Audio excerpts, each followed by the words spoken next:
Hello guys, welcome to Fiction Quest. So in this video, we will see, what if Naruto awakened Rinnegan and built crossover harem with Rias, DxD, Erza, Fairy Tail, and Akame Akame ga Kill. If you enjoy these kinds of stories, don't forget to show us some love by hitting the like button and subscribing to the channel. Your support means the world to us. Now, let's start the story. Chapter 1. The Eye of the Maelstrom.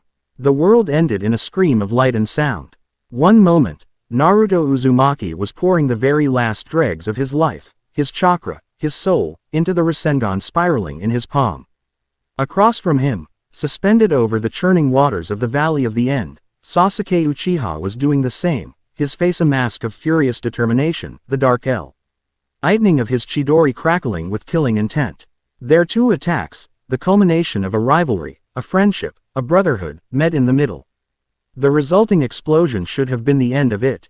It should have blasted them apart, settled their score, and left one standing and one fallen. Instead, the world fractured. It wasn't a sound one could hear with their ears, but a pressure that slammed into the soul. The sky, already dark with the storm of their battle, tore open like wet paper. It didn't crack, it shredded. Violets, crimsons, and sickening greens bled through the seams of reality. Colors that had no business existing. The air itself grew thick, tasting of ozone, iron, and something ancient and floral all at once. The very laws of physics seemed to groan under an impossible weight. Naruto felt Sasuke's chakra flicker, his Sharingan widening not in triumph, but in sheer, unadulterated shock. For a split second, their fight was forgotten, two teenagers staring up at the unraveling of existence itself. Then the wave hit. It was a tangible thing, a distortion of space that rushed outward from the epicenter of their clash. It slammed into the stone effigies of Hashirama and Madara, and the two titans of a bygone era, monuments that had stood for generations, didn't just crumble, they warped. The stone flowed like water for a horrifying second before shattering into a billion pieces. The ground beneath them bucked and twisted, forests flashing into existence where there had been only rock, their leaves shimmering with an unnatural, magical light before vanishing again. Naruto's senses, honed by Sage Mode, were screaming. He could feel the influx of energies that were utterly alien to him. They weren't chakra. One was wild, vibrant, and alive, a chaotic symphony of individual notes. The other was darker, more seductive and corrupting, a low thrum that promised power at a terrible price. These new forces slammed into the already volatile mix of his and Sasuke's chakra, and the world detonated.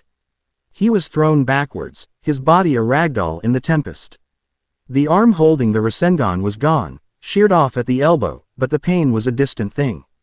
Drowned out by the agony of his entire being torn apart and rewritten. He slammed into the cliff face, the rock groaning around him as his vision tunneled. Blood filled his mouth. He could feel Kurama roaring in his mind. Not with anger, but with primal fear. Kid, this is wrong. The world is breaking. Naruto couldn't answer. He was dying. He could feel his life force, the potent energy of an Uzumaki, pouring out of him like water from a sieve. His six-path Sage Mode was the only thing keeping him tethered to consciousness. As his vision faded to black, his last thought wasn't of victory or defeat, but of a profound, soul-crushing failure. He couldn't even keep the world from falling apart. And then, in the abyss of his fading consciousness, something sparked. It was a confluence of impossibilities.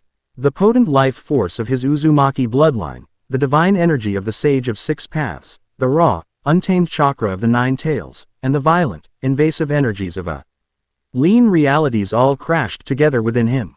It was a catalyst, a forced evolution born of desperation and cataclysm. An agonizing fire erupted behind his eyes.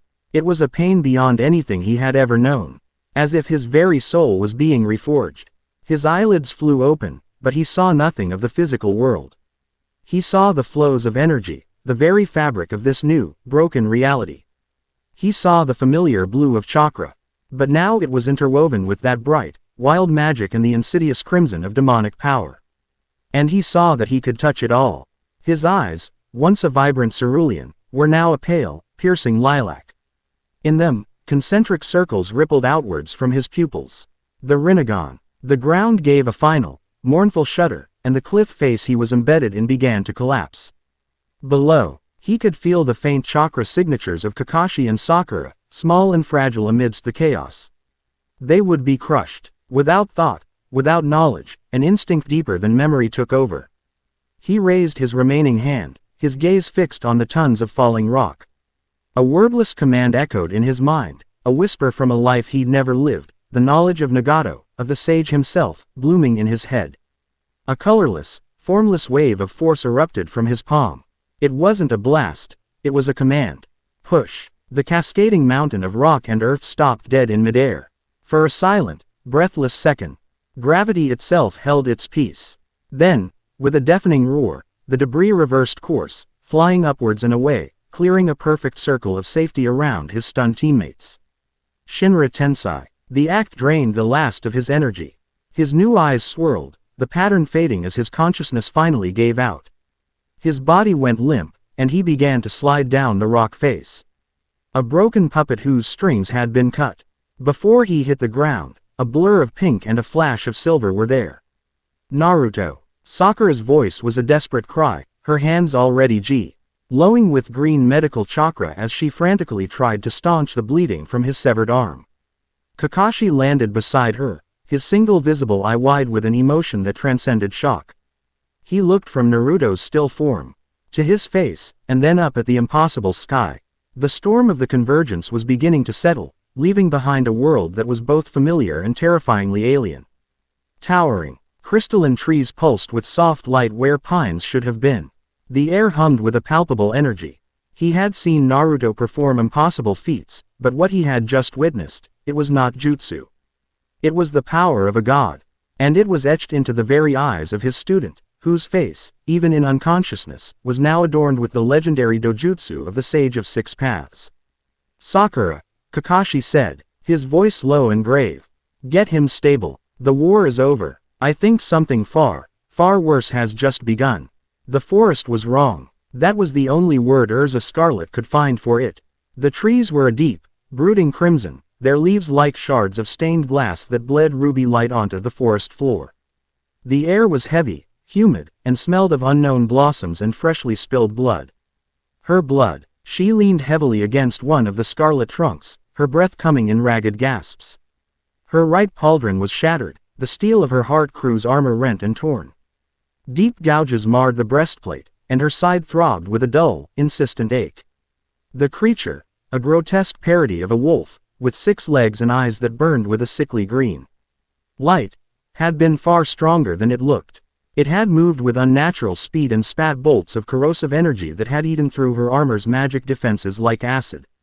She had defeated it, her blade finally finding its neck. But the victory felt hollow. Where was she? One moment, she was on a mission near the coast of Fury, tracking a rogue mage. The next, the sky had ripped itself apart, the world had dissolved into a nightmare of light and sound. When she came to, she was here, in this impossible forest, with a headache that felt like a blacksmith was using her skull for an anvil. Worse, her magic felt sluggish, tainted. When she tried to requip, the process was slower, the connection to her pocket dimension feeling frayed and distant. It was as if she were trying to breathe underwater.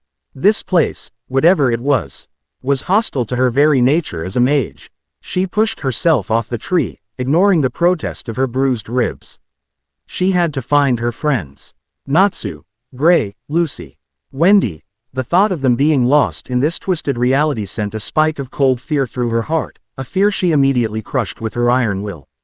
Panicking would solve nothing. She was Erza Scarlet, a knight of fairy tale. One she would assess, adapt, and overcome. That was who she was.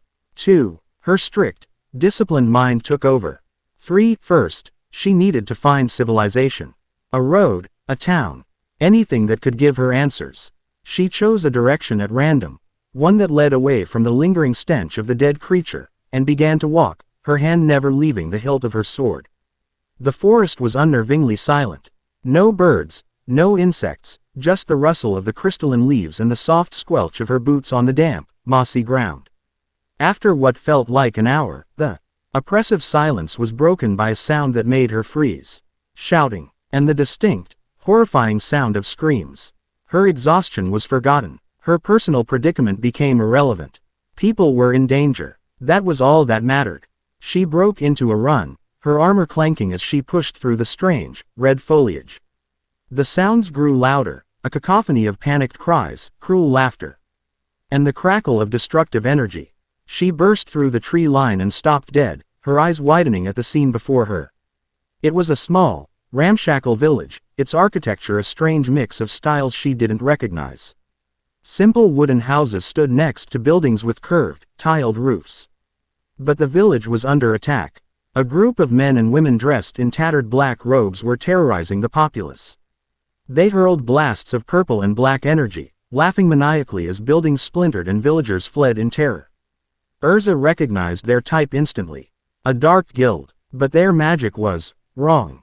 It was wilder, more chaotic than any she had ever seen, tinged with a palpable malevolence that made her skin crawl. "Look at them run," cackled a large, brutish man with a scar bisecting his face. He held a struggling villager by the throat, lifting him off the ground. "This new world is perfect. The magic flows like a river, and no magic council to tell us what to do." He was about to deliver a killing blow when a flash of silver light shot past his head, embedding itself in the wall behind him. It was a sword, one of many, now hovering in a perfect circle in the air. "That's enough." Erza's voice cut through the chaos, cold and hard as steel. She stood at the edge of the village, her crimson hair flowing behind her like a banner of war. "Release him, now." The dark mages turned, their laughter dying as they took in the sight of the armored woman and her halo of blades. The leader's eyes widened, then narrowed in a sneer. Well, look what we have here. A knight in shining armor. You lost, little girl." "I am a mage of fairy tale," Erza declared, her voice ringing with unwavering pride. "And in the name of my guild, I will pass judgment upon you." She didn't wait for a response. With a flick of her wrist, her swords shot forward. Heaven's wheel. Blumenblatt. Dozens of blades rained down upon the dark mages. They were caught off guard, ambling to erect shields of corrupted magic. Most were too slow, crying out as the swords found their marks, disarming them, pinning them to walls, and forcing them back. But the leader was different. He roared, a wave of pure, violent purple energy erupting from his body that shattered her incoming blades. "You'll pay for that," he bellowed, his body beginning to contort and swell, his muscles bulging as the dark power consumed him. Erza's eyes narrowed. He was strong, and her magic was still faltering. This would be a difficult fight. She prepared to re-equip into a more suitable armor, but before she could, a new voice entered the fray. It was calm, steady, and carried an authority that made everyone, Erza included, pause. "That's a nasty-looking power you've got there. You should really learn to control it." Everyone turned. Standing on the roof of the tallest building was a young man. He was dressed in a tattered orange and black outfit, his right arm missing below the elbow and crudely bandaged. His hair was a startling shock of sun-kissed blonde, but it was his eyes that captured everyone's attention. They were purple, a pale, ethereal lilac, with ripples spreading through them like a stone dropped in a still pond. They seemed to see everything, to pierce through the physical and gaze directly at the energy flowing within them. The Dark Guild leader snarled. "Who the hell are you? Get down here so I can kill you." The blonde man didn't move. He just raised his left hand, palm open, towards the transformed mage. "I don't think so." An invisible force slammed into the guild leader. It wasn't an explosion or a punch. It was as if gravity had suddenly decided to multiply by 100 in a single spot. The man was flattened, driven into the ground with a sickening crunch, a crater forming around his crushed body. He lay there, groaning, his transformation dissipating, utterly defeated in a single, silent moment. The other dark mages stared in stunned horror. The blonde man simply tilted his head. Anyone else, they didn't need to be told twice. They scrambled over each other, dropping their weapons and fleeing into the crimson forest as fast as their legs could carry them. Silence descended upon the village, broken only by the whimpers of the frightened villagers. Erza stood frozen, her swords hovering motionlessly in the air. She had seen power in her life. She had fought alongside Natsu, Grey, and Laxus. She had faced down monsters and demons. But she had never seen anything like that. It was effortless, absolute, a complete and utter expression of dominance. The blond man hopped down from the roof, landing as softly as a cat. He looked at the groaning mage pinned to the ground, then at the terrified villagers, his strange eyes softening slightly. Then, his gaze fell on her. He took in her armor, her floating swords, and the faint aura of magic clinging to her. A flicker of surprise crossed his face. "You're not from around here either, are you?" Naruto asked. It wasn't an accusation, just a simple statement of fact. Erza let her swords dissipate, the magical energy returning to her. She stood tall, her posture every bit the disciplined knight, even as her mind raced to process what she had just seen. 1-3 My name is Erza Scarlet. I am a mage of the Fairy Tale Guild. She met his gaze, refusing to be intimidated by the power she had just witnessed. And you are? He offered a weary, lopsided grin, a hint of a boyish charm that seemed at odds with the ancient power in his eyes. I'm Naruto Uzumaki. He gestured vaguely at the chaotic landscape, the wrong-colored trees, the humming air, and I have a feeling we have a lot to talk about. The village was called Omoid, a small, isolated settlement of mostly retired shinobi and civilian farmers. Its leader, an elderly man named Kenji with a deeply lined face and weary eyes, explained that one moment they were on the outskirts of the land of fire, the next, their world was different. The forests had changed, strange and aggressive beasts had appeared, and then the dark mages, the crimson vultures, they called themselves, had descended upon them. They sat around a crackling fire in the center of the now secured village. The villagers kept a respectful distance, occasionally glancing at Naruto and Erza with a mixture of fear and awe. Naruto had effortlessly healed the injured with a warm, gentle light from his palm, a crude application of the outer path's power that he was just beginning to understand. Erza, for her part, had a commanding presence that inspired both discipline and relief. 3. She had quickly organized the villagers, directing them to repair the damage and set up a watch. This convergence, as you call it, Erza said, her gauntleted hands wrapped around a cup of warm tea. It has mixed our worlds. My home, Fury, is a land governed by magic. These dark mages were from a guild, a criminal organization. But their power was amplified, corrupted. 4. Naruto nodded, staring into the flames. His Rinnegan was deactivated for now, his eyes a familiar, comforting blue. But the memory of that all-seeing perception lingered. I felt it. Their energy was laced with something else. Something dark and hateful. It's seeping into the world, twisting things. He explained his own story, editing it for brevity. The war, the final fight, the sky tearing open. He told her about chakra, about shinobi, and about the world he knew. A world that was now gone, replaced by this patchwork reality. So your power, Erza began, choosing her words carefully. The force you used, that is a jutsu. Naruto shook his head. It's new, an evolution, I guess. It's called the Rinnegan. The name felt foreign on his tongue, yet fundamentally right. I'm still figuring it out. Erza fell silent, observing him. He was young, likely no older than herself. He carried himself with a strange mixture of exhaustion and unbreakable resolve.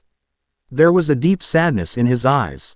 The look of a soldier who had seen too much war, but it was overshadowed by a fierce, protective instinct. It was a quality she recognized, for it was the heart of every true fairy tale mage. 1. He was powerful, terrifyingly so. But he used that power to defend the helpless without a second thought.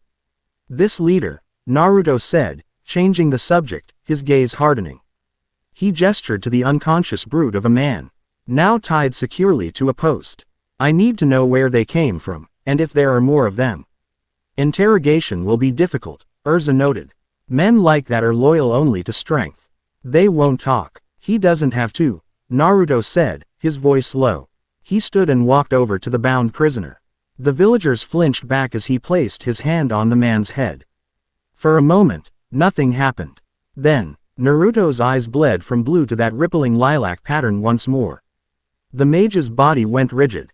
A faint, ghostly image of the man's soul flickered, visible only to Naruto's gaze.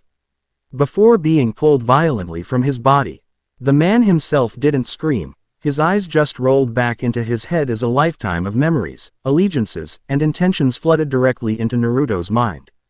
He learned their guild name, the Crimson Vultures, a minor dark guild from a remote part of Fury. 5. He saw how the Convergence had supercharged their dark magic, twisting Hem with an energy they believed was a gift. He saw their makeshift base, a corrupted castle that had been pulled from Erza's world and deposited deep in the strange new forest. And he felt their goal, to carve out a kingdom in this new, lawless world, built on the suffering of others. The process took less than 10 seconds. Naruto pulled his hand back, his expression grim. The mage slumped forward, unconscious. A thin line of drool trickling from his lips.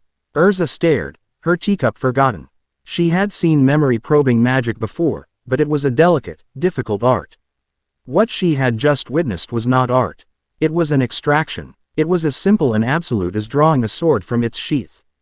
They have a fortress, about 2 days' walk north of here, Naruto announced, his voice devoid of emotion. Dozens more of them. They're planning to expand their territory, enslave the local villages. He looked at Erza, and she saw the question in his eyes. They were two strangers from two different worlds, bound only by a shared catastrophe. They had no obligation to each other. But in that moment, a silent understanding passed between them. They were the strong ones here. And in a world of chaos, the strong had a duty to protect those who could not protect themselves. It was a core tenet of her guild, a belief she would die for. 3. She saw that same conviction reflected in him. Then our course is clear, Erza said, standing. Her voice was firm, leaving no room for argument. We stop them. Together. Naruto's grim expression softened, replaced by that same small, tired smile. Yeah, together. He looked up at the sky, where 2 moons now hung, one familiar, one a strange, pale green. The world was broken, chaotic, and hostile. He was alone, his friends and home perhaps lost forever.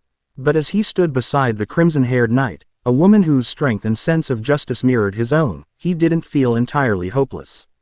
He had a new power, a new purpose, and, perhaps, a new ally. In a world drowning in chaos, it was a start. Chapter 1 End. Chapter 2. The Devil in the Details. The scent of Earl Grey tea and impending trouble filled the air of the Occult Research Club's headquarters. From the outside, the building was an aging, forgotten corner of the Kuo Academy campus. Inside, it was a pocket of impossible luxury, a testament to the power and prestige of the Grimoire clan. Velvet curtains, polished mahogany, and ornate gold trim seemed to absorb the light, creating an atmosphere of perpetual twilight. Rias Grimoire, her crimson hair a stark and vibrant contrast to the room's muted tones, sat behind her large, imposing desk. She swirled the amber liquid in her porcelain cup, her violet eyes staring not at the cup, but at the world outside her window. A world that was no longer hers. Kuo Academy and its surrounding town were an island, a bubble of familiarity in a sea of utter strangeness. The Convergence had carved them out of Japan and deposited them here, in this new, hostile land dominated by forests of impossible colors and mountains that clawed at a sky bruised with alien constellations. For 2 weeks, she and her peerage had worked tirelessly to secure their territory. They had established a perimeter, dealt with the incursions of twisted, chakra-infused beasts, and calmed the terrified human populace with a combination of memory LTERING magic and carefully constructed lies. They were safe, for now. But it was a fragile safety. Their connection to the underworld was severed. Communication was non-existent. They were utterly, terrifyingly alone. The energy fluctuations are becoming more frequent, President. Akano Himehima's voice was a silken melody, but Rias could detect the underlying thread of concern. Her queen stood by the window, her long black hair tied in its customary ponytail, her gaze fixed on the horizon. The ambient power in this world, it is chaotic. Part of it feels like the holy energy we know, but wilder, untamed.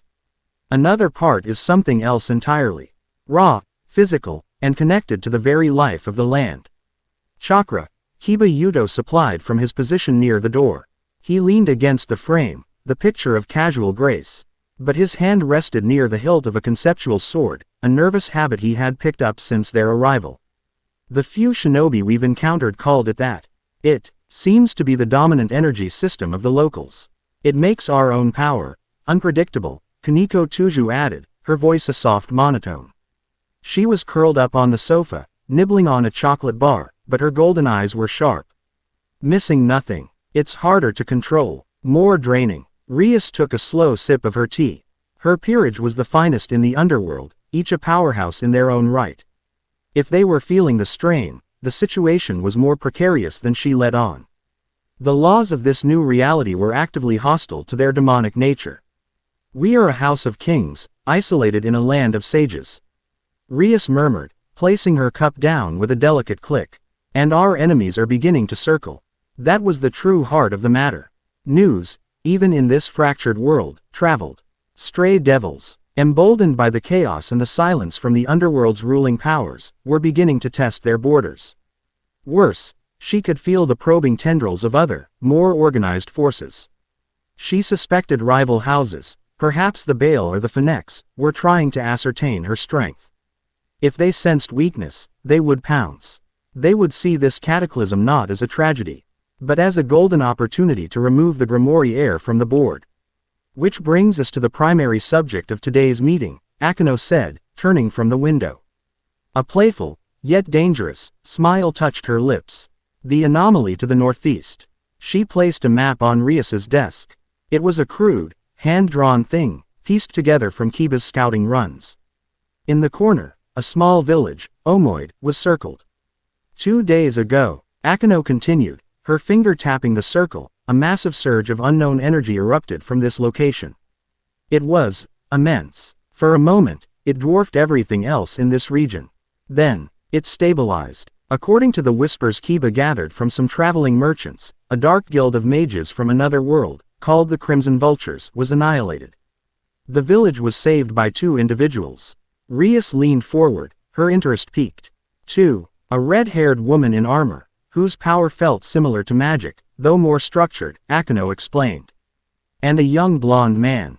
The epicenter of the energy surge. The reports are fantastical. They say he flattened the enemy leader without moving, tore the man's memories from his mind, and possessed eyes that held the pattern of a ripple in water. Rias's blood ran cold. The description was vague, but the implications were not. A power that could extract information so directly. A force that old crush a powerful mage with a gesture. This was not some run-of-the-mill shinobi. This was something else. A new player on the board, with the power of a king. This man, Naruto Uzumaki, Rias said, the name feeling strange on her tongue. He is an unknown, a variable of catastrophic potential. We cannot allow a power like that to roam freely on our borders. He could be a threat, or a powerful new piece for your set, Rias. Kiba finished, a wry smile on his face. Precisely, Rias admitted without shame. In this new world, power was the only currency that mattered. If she could bind this Naruto Uzumaki to her, make him her servant, her peerage would not only be secure, it would be untouchable. We need to know who he is, what he wants, and where his allegiance lies. If he has none, I will give him one. She stood, her presence filling the room with an aura of regal command. Akane, prepare a formal invitation. Kiba, you will deliver it. We will arrange a meeting on neutral ground. I will meet this anomaly myself and measure his worth. Her decision was made. Naruto Uzumaki would either kneel before the House of Grimoire, or he would be removed from the equation entirely. In a world without rules, the one who made the rules first was the one who survived. The designated meeting place was the skeletal remains of a once great city. Ruined skyscrapers, their windows like vacant eyes, clawed at the sky. Rusted vehicles lay overturned in the streets, overgrown with alien crimson vines. The convergence had dropped this dead metropolis into the middle of a vast plain, a concrete tombstone for a world that no longer existed. It was silent, grand, and utterly desolate, the perfect stage for a confrontation of powers. Rias and her peerage stood in the center of a derelict plaza. The shattered remnants of a fountain serving as its centerpiece. She wore a striking crimson dress, an outfit that was both elegant and tactical. Akane, Kiba, and Kaneko stood slightly behind her, a formidable wall of quiet power. Gasper was safely within Kaneko's shadow, his own unique abilities held in reserve. They projected an image of unshakable confidence and aristocratic authority. They didn't have to wait long. 2 figures emerged from the shadow of a crumbling office building, walking with an unhurried pace into the plaza. The first was the armored woman, Erza Scarlet. Her posture was ramrod straight, her expression severe. Her hand rested on the pommel of her sword, and her magical aura, though restrained, was like a coiled steel spring. She was a warrior, through and through. The second was Naruto Uzumaki. He was just as the reports described. Blonde hair, an orange and black outfit that was clearly battle-worn, and a missing right arm, the sleeve of his jacket tied off in a crude knot. But the reports had failed to capture the sheer presence of the man. It wasn't an aura of power like Rias's or Erza's. It was a profound sense of stillness, of calm. He walked in to a potential battlefield as if he were taking a stroll through a park. His blue eyes, clear and perceptive, took in Rias and her followers, assessing them in a single, sweeping glance. There was no fear in them. No awe, only a quiet, calculating curiosity. Rias Gramori, I presume. Naruto's voice was even, carrying easily across the silent plaza. You must be Naruto Uzumaki, Rias replied, her voice a smooth, captivating melody. She gave him a dazzling smile, a weapon she had honed to perfection in the political arenas of the underworld. It is a pleasure to finally meet you. I have heard a great deal about your recent exploits. Quote, just cleaning up a mess, Naruto said with a shrug. It's what I do. A noble sentiment, Rias purred, taking a graceful step forward. This world is a chaotic, dangerous place. The weak perish, and even the strong can be overwhelmed. A person of your unique talents needs powerful friends. Allies who can offer protection, resources, status. She stopped a few feet from him, tilting her head. My name is Rias Gramori, heiress to one of the great ruling houses of my world. I am what you might call a king. She made a grand, encompassing gesture. And a king requires powerful servants to enact their will. I am extending to you a once-in-a-lifetime opportunity, Naruto Uzumaki. I am offering you a place in my peerage. Kneel before me, and I will grant you power and prestige beyond your wildest dreams. It was a bold, arrogant move, a direct assertion of dominance. She expected him to be shocked, perhaps offended, or even tempted. She did not expect him to laugh. It wasn't a loud laugh, but a short, quiet chuckle of genuine amusement. He looked at her, then at her formidable companions, and then back at her, a wry smile playing on his lips. I appreciate the offer, Gramori-san, he said, his tone polite but firm. But I've had my fill of people telling me who to kneel to. I'm not looking for a king. And I'm definitely not looking to be a servant. Erza, who had remained silent until now, spoke, her voice sharp. We came here to discuss a potential alliance between equals. Not to listen to a recruitment pitch. Rias's smile faltered for a fraction of a second. His refusal was so calm, so absolute. He hadn't even considered it. It wasn't defiance, it was dismissal. As if her grand offer was a minor, irrelevant detail. An alliance. Rias regained her composure, her voice taking on an edge of frost. An alliance requires a foundation of mutual interest and comparable strength. You are two individuals. I command a legion. I fail to see the equality in this arrangement.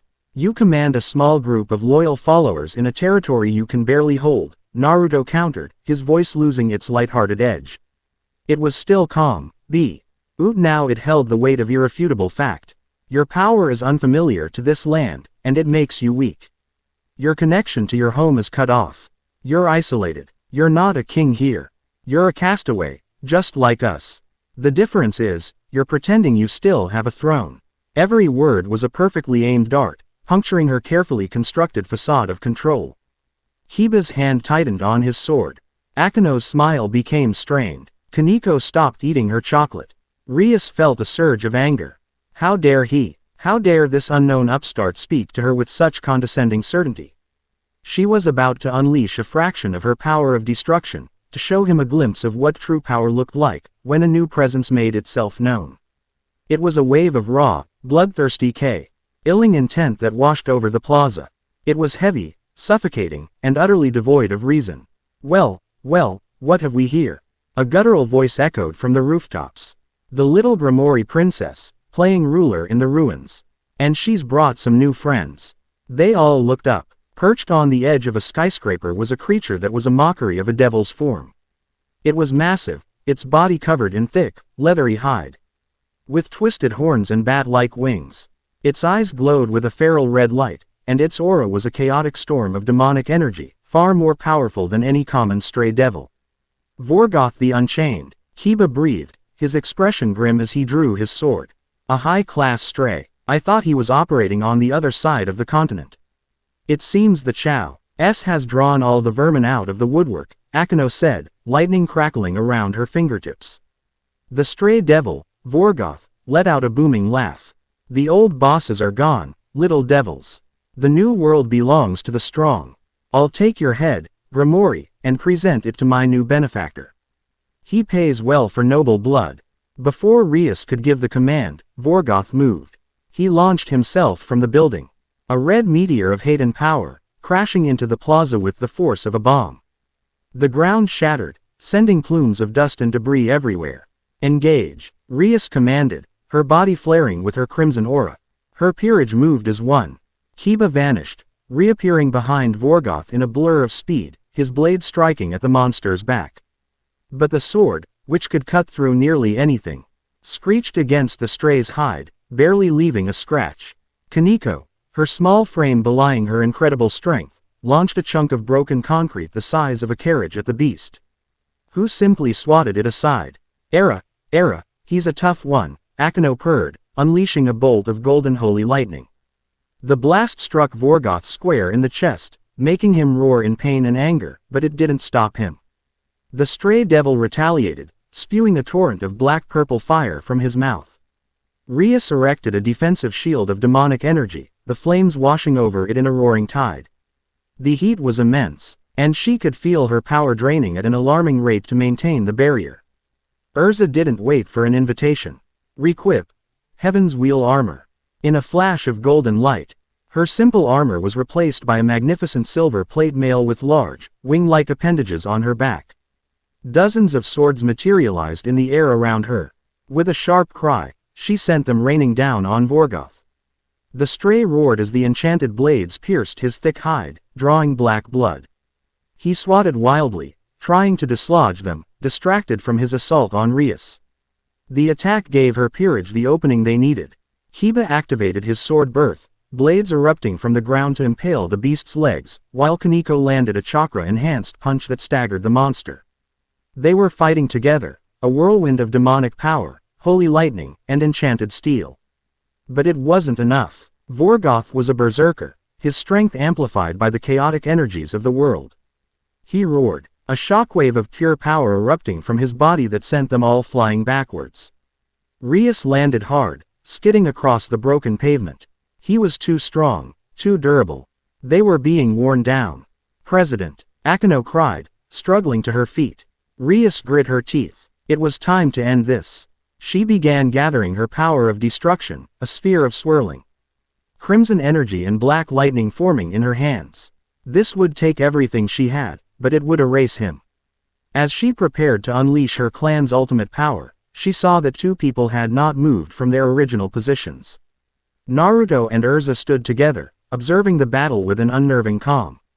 No, not observing, analyzing, as Vorgoth charged towards the downed Kiba, readying a final, crushing blow.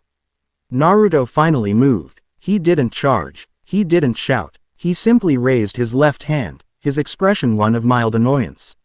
Shinra Tensei, the invisible wall of force erupted from him. It wasn't a blast, it was a wave of absolute repulsion. Vorgoth, a creature of immense mass and momentum, was stopped dead in his tracks as if he had run into a mountain. Then, he was hurled backwards, tumbling end over end through the air, before crashing through the wall of a building half a block away. The plaza fell silent. Rias stared, the sphere of destructive energy in her hands dissipating. Her peerage looked on, their expressions a mixture of shock and disbelief. Naruto didn't even seem to register what he had done. He turned to Erza. Keep him busy for a moment. Don't let him get close. Erza nodded curtly, a glint of understanding in her eyes. She requipped into her flight armor, rocketing into the air to harry the dazed stray devil with high-speed strikes, keeping him pinned down. Naruto walked forward, his footsteps echoing in the sudden quiet. He stopped in the center of the plaza, his gaze fixed on the struggling beast.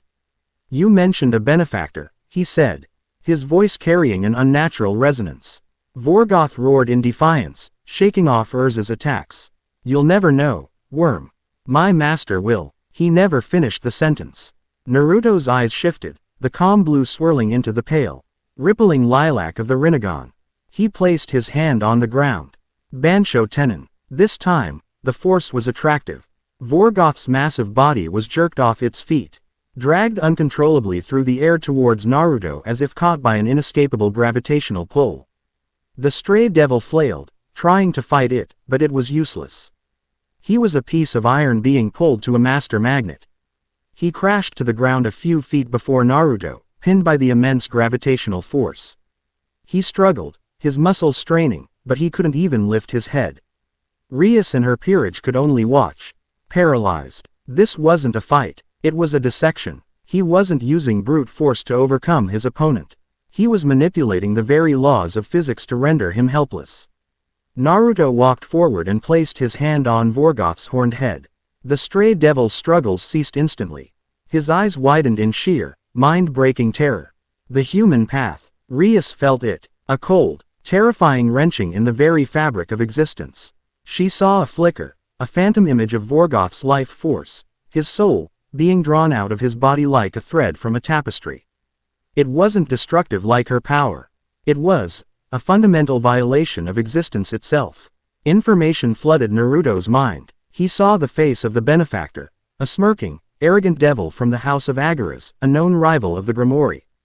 He saw their plans to test Rias's strength, to use the strays empowered by the convergence to weaken her before they made their move. He saw their hidden base, their numbers, their entire strategy. He pulled his hand back. The light faded from Vorgoth's eyes, and his massive body went limp, an empty husk. His soul, its information plundered, dissipated into nothingness. Naruto stood up, his Rinnegan fading back to blue. He turned to face Rias, his expression unreadable. "Your rival from the house of Agaras sends his regards," he said, his voice flat. He's using the chaos to gather an army of strays. He plans to attack your territory within the week, while you're still isolated. Rias stared, her mind reeling. In less than a minute, he had not only defeated an enemy that had pushed her entire peerage to its limit, but he had also effortlessly extracted a vital piece of intelligence that had just saved her house from a blindside attack. Her earlier arrogance, her offer of servitude, now seemed like a child's pathetic posturing before a true deity. She had tried to put him on her chessboard, only to realize he wasn't a piece. He was the one who owned the entire board. She finally understood. Naruto Uzumaki wasn't a king. He was something far, far more. And the question was no longer how she could use him, but whether she could even survive being his enemy. The power dynamic had not just shifted, it had been utterly and irrevocably shattered. Chapter 2 End. Chapter 3. The Shadow and the Blade. The forest borderlands were a festering wound between worlds. Here, the crimson, crystalline woods of Erza's reality bled into the familiar green forests of the Land of Fire, creating a bizarre, unsettling landscape. Twisted trees pulsed with faint magical light while their roots clung to soil still rich with the natural energy that shinobi called chakra. It was a place of instability, of chaos, and where there was chaos, predators were never far behind. For the past 3 days, Naruto and Erza had been tracking a ghost. The trail was marked not by footprints, but by corpses. The victims were a motley collection of the world's new opportunists, former shinobi who had turned to banditry, slavers from a world Erza called the Empire, and dark mages who had mistaken a lack of laws for a lack of consequences. The bodies were always found the same way, left in the open. A single, impossibly clean sword wound through the heart or neck. There were never signs of a struggle, no witnesses, no collateral damage.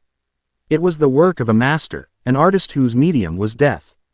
"The precision is unnerving," Erza commented, kneeling beside the latest victim, a bulky man in plate armor whose breastplate had been pierced as if it were paper. The edges of the cut were perfectly smooth. This wasn't a battle, it was an execution. Whoever this is, they were trained from birth to do nothing but kill. Naruto didn't answer. He stood a few feet away with his eyes closed, clad in his 6 paths sage mode. The black markings around his eyes gave his face a sharp, focused intensity. He wasn't looking at the body, He was tasting the air, feeling the faint echoes of energy left behind. It wasn't chakra, nor was it the vibrant magic Erza wielded or the seductive demonic power he'd felt from Rias. This was something else. It was cold, sharp, and carried a profound sense of finality. It felt like a curse. The signature is faint, but it's always the same, he said, opening his eyes, the vibrant orange pigment of sage mode fading. It's deliberate. They aren't just killing targets. They're cleaning house. He looked out at the strange, hybrid forest.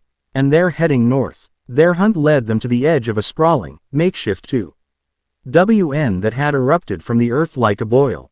It was built around the skeletal ruins of an ancient city that had been unearthed by the convergence.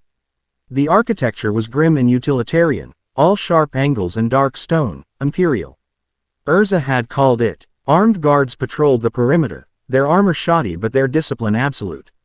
They herded lines of broken-looking refugees, men, women, and children, into the ruins with whips and spears. Slavers, Erza growled, her hand instinctively tightening on the hilt of her sword. Her sense of justice was a physical thing, a fire that burned in her chest. And the sight before them was a bucket of oil thrown upon it. Hold on, Naruto cautioned, placing a hand on her arm. He pointed with his chin towards a large, fortified building at the center of the town. The leader's in there. I can feel a powerful energy signature from that building. But the assassin we've been tracking, they're already here. He activated his Rinnegan. To his enhanced sight, the world became a tapestry of flowing energy. He saw the miserable, flickering life force of the enslaved villagers. He saw the brutish, arrogant auras of the guards. And he saw it, the cold, sharp signature of the assassin. Moving like a phantom across the rooftops, a sliver of focused death amidst the chaotic energies of the camp. It was a young woman, her form lean and her movements impossibly fluid. Her presence all but erased from the world. He watched as she slipped through an open window of the main building, as silent and unseen as a falling shadow. She's after the leader, Naruto murmured, his eyes still fixed on the building. Let's see how this plays out. Erza looked at him, surprised. We're not going to intervene. They are enslaving people. We will, Naruto assured her. But I need to understand who she is. Is she just another killer carving out territory, or is there something else driving her? He met Erza's gaze, his rippling purple eyes holding a wisdom that seemed far beyond his years. Sometimes the best way to understand a person's heart is to watch them fight when they think no one is looking. Akame moved through the stone hallways of the fortress like a whisper. The guards were nothing. A flick of her wrist to a pressure point, a puff of knockout gas from a small pellet, they slumped to the ground, unconscious but alive. Her mission was not to sow chaos. It was to eliminate a target. General Boric, a notoriously cruel and ambitious officer from the Empire, had survived the convergence and was now rebuilding his power base on the backs of the weak.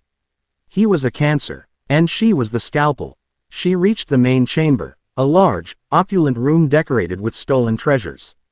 Boric stood with his back to her, staring at a map spread across a massive stone table. He was a large man, his body encased in ornate, customized armor. I was wondering when you would arrive, assassin of Night Raid, he said, not turning around. His voice was a smug, grating baritone. Akame froze. The air grew heavy. A trap. My Taigu, the spectator, allows me to sense the slightest hint of killing intent, Boric gloated, turning slowly. A series of metallic plates on his helmet shifted, revealing a large, multifaceted green gem embedded in his forehead. And yours, my dear, is like a beacon in the darkness. He clapped his hands, and the room was suddenly filled with soldiers. They dropped from hidden alcoves in the ceiling, emerged from behind tapestries, an elite squad of 20 men. They wore advanced armor and wielded strange, new weapons that pulsed with a faint blue energy. Chakra. The general had clearly been experimenting, merging the technology of his world with the power of this one. I must thank you, Boric sneered. You've eliminated so much of the local competition for me. Now, I will eliminate you, and claim that famous cursed blade of yours. Akame drew Murasama, the blade's edge humming with a deadly thirst. The said markings on her body pulsed with a cold fire. 20 elite soldiers, armed with unknown weapons, led by a man with a sensory taigu. The odds were poor. But that had never stopped her before. She lunged. The fight was a blur of motion and steel. The soldiers were good, their coordination seamless. They used their chakra-infused weapons to create nets of energy and blasts of force, trying to pin her down. But Akame was better. She was a whirlwind of lethal grace, her blade a flicker of silver death. She ducked under a searing beam of energy, Murasama lashing out to slice the weapon in half. She spun away from an electrified net, her foot lashing out to shatter the jaw of another soldier. But they were too many. For every one she cut down, 2 more took his place. A blast of concussive force caught her in the side, sending her stumbling. A blade of pure chakra grazed her arm, drawing blood. They were boxing her in, wearing her down. Boric watched from the side, a cruel smile on his face. Just as a soldier lunged, his chakra lance aimed at her heart, the floor beneath him buckled for no reason. His footing slipped, his thrust went wide, and Murasama slid cleanly under his guard and into his throat. Akame's mind registered the anomaly, but her body didn't pause. She spun to parry a sword strike from another soldier, but before her blade could connect, the man's sword was ripped from his grasp by an invisible force, flying across the room and embedding itself in the wall. She didn't know what was happening, but she knew an opportunity when she saw one. Someone was helping her, a silent, unseen ally. She didn't question it. She adapted, her senses expanding, feeling for the subtle shifts in the battlefield. A sniper on a high ledge took aim, but a tiny, near-invisible need. Lev compressed air shattered his scope just as he fired, sending his shot wild. Akame used the distraction to close the distance, leaping up the wall and dispatching him before he could react. It became a deadly dance. Her unseen partner would create an opening, a subtle push, a momentary distraction, a weapon disarmed, and she would exploit it with ruthless efficiency. They moved in perfect, unspoken synchrony. From an outside perspective, it looked as if Akame was fighting with supernatural luck, her enemies stumbling and failing at the most critical moments. But she could feel it, the gentle, precise application of an external force, guiding the flow of battle into her hands. In less than a minute, the entire elite squad lay dead or dying on the floor. Only General Boric remained, his smug expression replaced by one of pure, abject terror. Akame advanced on him, her red eyes cold, Murasama held ready. The curse of her blade demanded a conclusion. This man's life was forfeit. As she raised her sword for the final, killing blow, a figure appeared beside her, materializing from the shadows as if he had been there all along.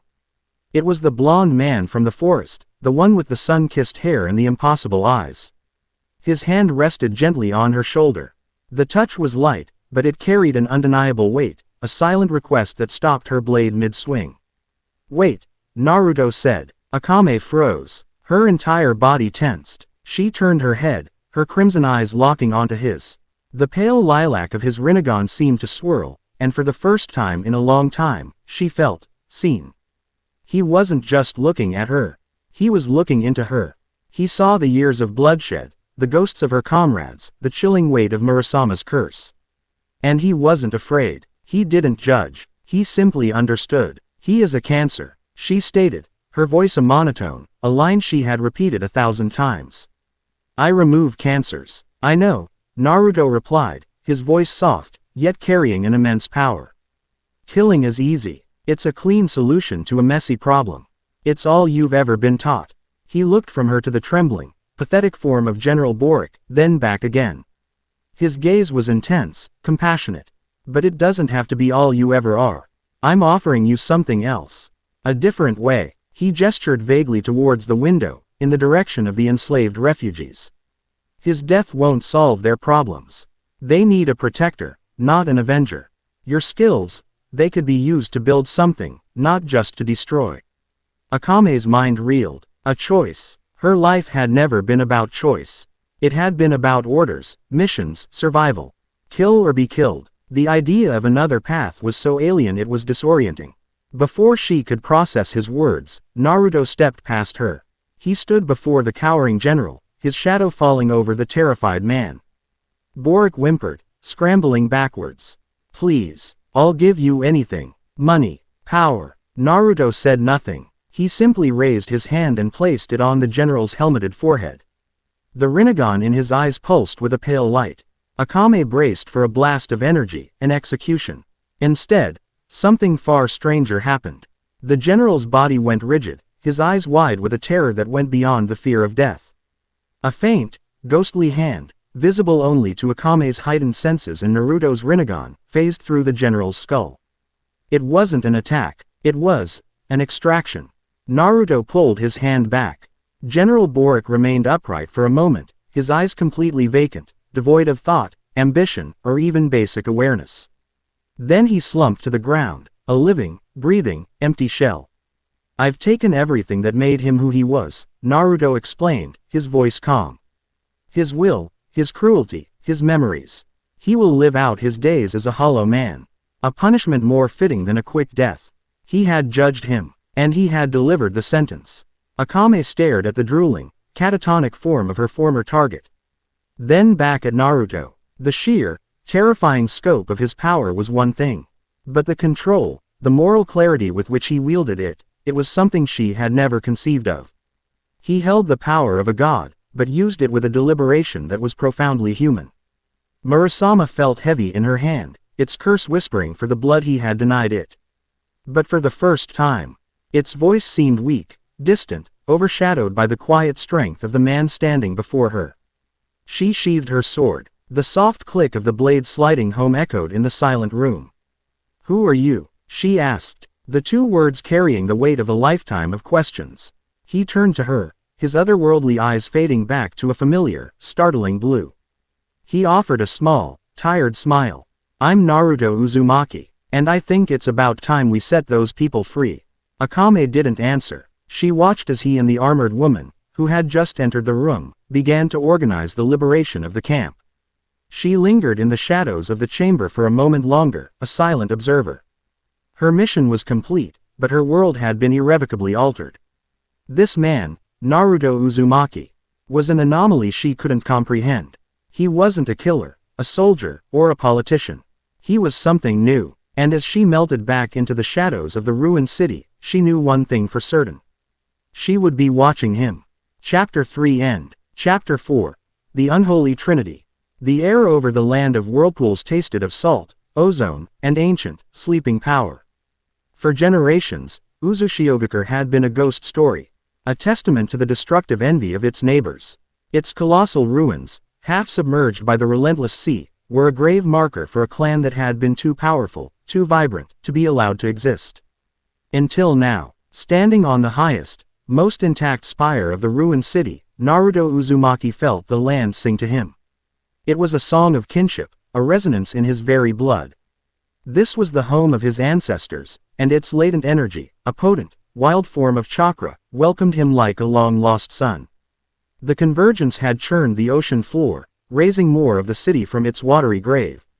As if presenting it to him, he closed his eyes, extending his senses. He could feel the intricate network of seals, shattered but still humming with residual power, that webbed the city's foundations. He could feel the life force of the very stones, saturated with the vitality of the Uzumaki who had lived and died here. This would be their fortress, their sanctuary. He raised his hands, the Rinnegan flaring to life in his eyes. The six-path sage mode cloaked him in a vibrant yellow aura, and the 9 truth-seeking orbs materialized behind him in a silent, perfect halo.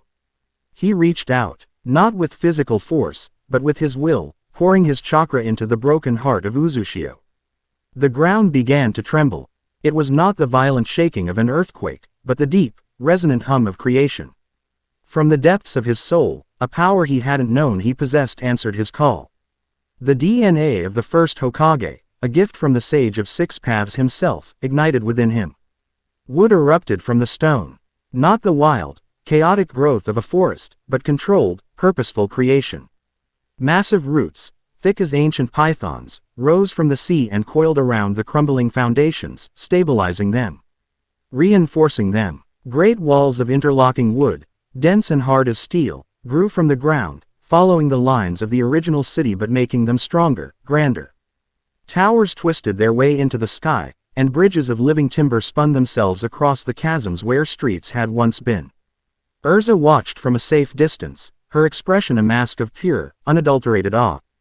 She had seen creation magic before, but it was a slow, painstaking art. This was different. This was Genesis. He wasn't building a city, he was commanding it to grow. The sheer scale of it was breathtaking. A feat of power that would have taken thousands of mages a lifetime to accomplish, and he was doing it in a matter of hours. When the sun began to set, casting long shadows across the newborn city, the work was done. What had been a ruin was now a fortress, a sprawling citadel of dark wood and gray stone, humming with a palpable energy. It was a fusion of Uzumaki ingenuity and Senju life force, brought into being by the godlike power of the Rinnegan. Uzushiogakure, Naruto said, his voice quiet but echoing with the weight of the moment. Welcome home. They were not alone for long. The first to arrive was Rias Grimori. She did not come alone. A crimson magic circle, intricate and vast, bloomed in the central plaza, and from it emerged her entire peerage. The effect was calculated, a grand entrance designed to project power and authority. Rias herself looked every bit the devil princess, her crimson hair a defiant banner in the sea-swept air. But her violet eyes, as she took in the impossible city that had grown from nothing, held a flicker of carefully concealed shock. An impressive display, Uzumaki-san, she said, her voice smooth as velvet, recovering her composure instantly. It seems you have been busy. Just some light housekeeping, Naruto replied, his chakra cloak having faded. He stood waiting for them, Erza a silent, armored sentinel by his side. My peerage and I require a secure base of operations, Rias stated, getting straight to the point. The humiliation of their last encounter had taught her that trying to intimidate Naruto was a fool's errand. Strategy was the wiser path. The information you provided was invaluable. The House of Agaras has been dealt with, but it has made my own position precarious. An alliance would be mutually beneficial. Before Naruto could respond, Erza stepped forward slightly, her gaze fixed on Rias. An alliance is built on trust. Your methods are duplicitous. Rias's eyes narrowed. My methods have kept my people safe in a world that wishes to erase us. A knight's honor is a fine luxury, but it does little to stop a blade in the dark. The tension between them was a palpable thing. A clash of ideologies as sharp as any sword. One lived by a code of unwavering justice, the other by a creed of aristocratic survival. It was then that a third presence made itself known. She simply appeared. One moment, the shadows at the edge of the plaza were empty, the next, Akame was standing there. She leaned against one of the new wooden walls, her arms crossed, her crimson eyes taking everything in. She had not come through a magic circle or announced her presence. She had simply arrived, as silent and inevitable as the setting sun. Akano's playful smile tightened, and Kiba's hand went to his sword. Kaneko, however, merely tilted her head, her golden eyes locking with Akame's red ones in a silent moment of mutual acknowledgement between two quiet predators. The assassin, Rias murmured, her gaze flicking to Akame. This was an unforeseen complication. She's with us, Naruto said, the statement simple, absolute, and leaving no room for argument. He looked at Akame and gave a slight nod, which she returned with an almost imperceptible dip of her chin. He didn't know why she had come, but he knew he had offered her a choice, and this was her answer. She was here to see it through. And so, the new household of Uzushiogakure was formed. It was not a team forged in friendship, but an unstable alliance of circumstance, a collection of immense power and clashing personalities. All held together by the quiet, gravitational pull of Naruto Uzumaki. The days that followed were a study in tension. Rias and her peerage claimed a restored noble house as their own, Adam. Pitting to recreate the aristocratic order of the underworld.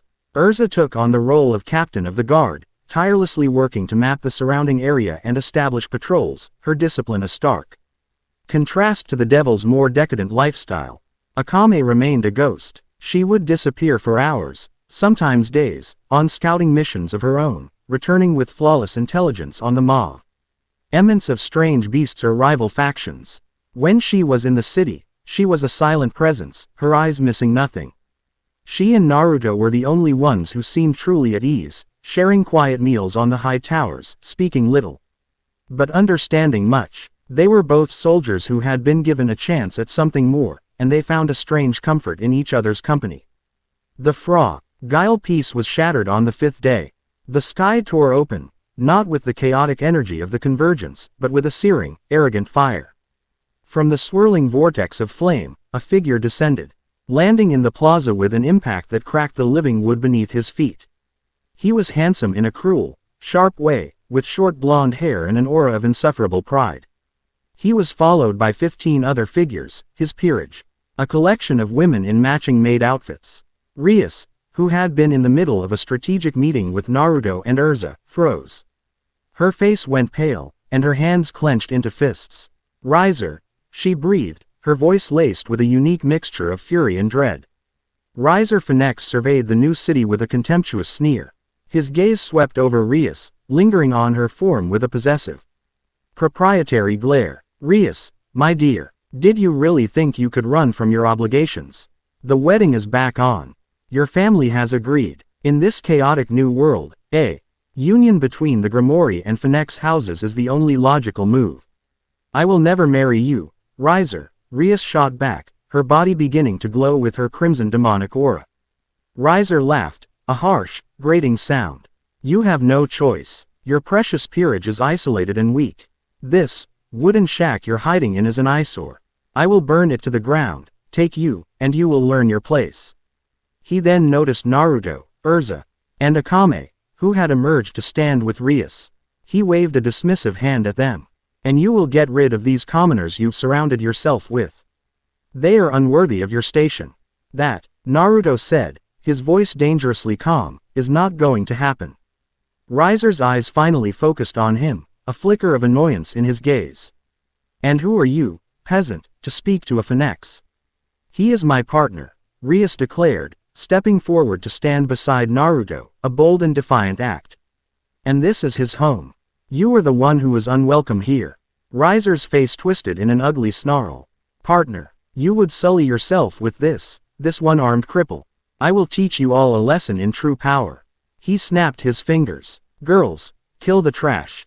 Bring Rias to me." His peerage moved as one, a wave of fire and steel. But Rias's peerage was just as fast, meeting them head-on. The plaza erupted into a chaotic melee. Kiba's swords clashed against Riser's knights. Kaneko became a blur of white-haired destruction, trading blows with a powerful rook. Akano took to the sky, trading blasts of lightning with Riser's queen, Yubeluna, a powerful mage in her own right.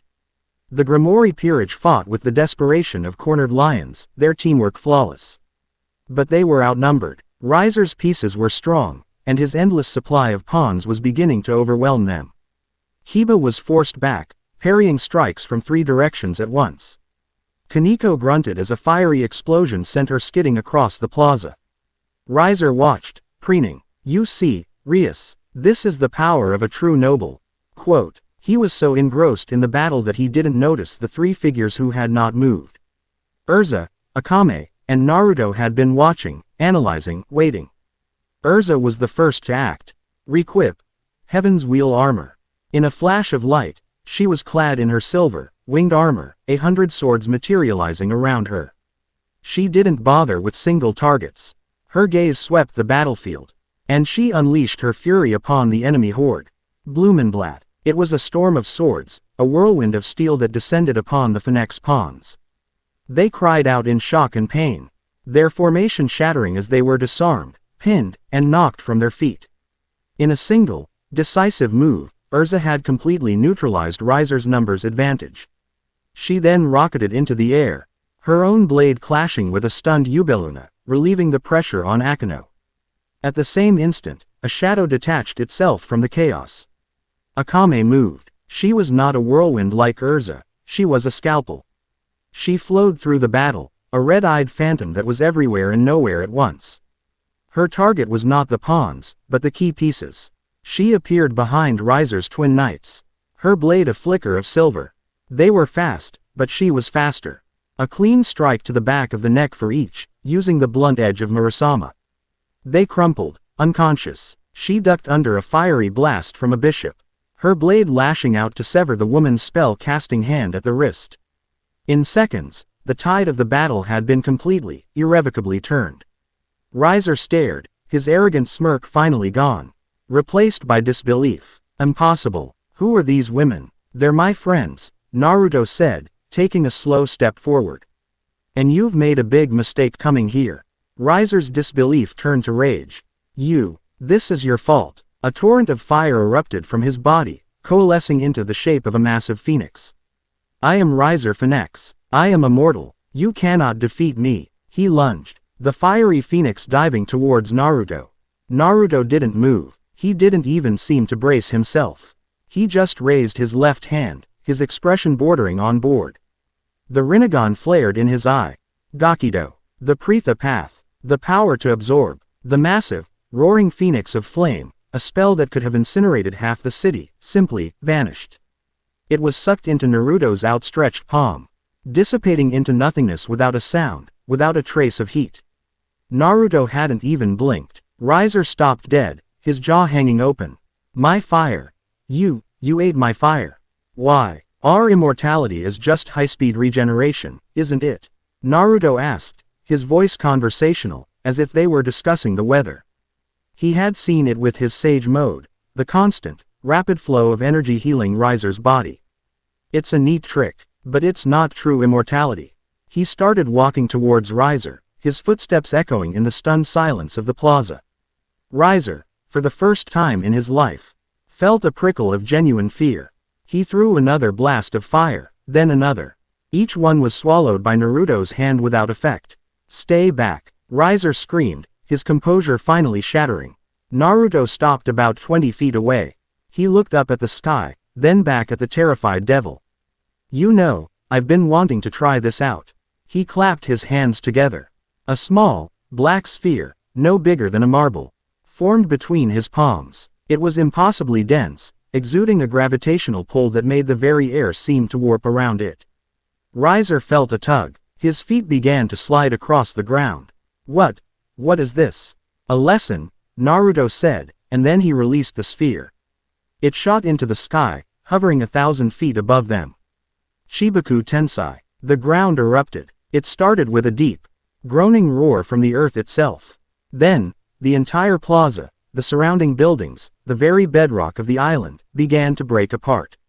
Huge chunks of earth, wood, and stone were ripped from the ground and pulled skyward, drawn to the black sphere as if it were the heart of a sun. Riser and his entire peerage screamed as the ground vanished from beneath their feet.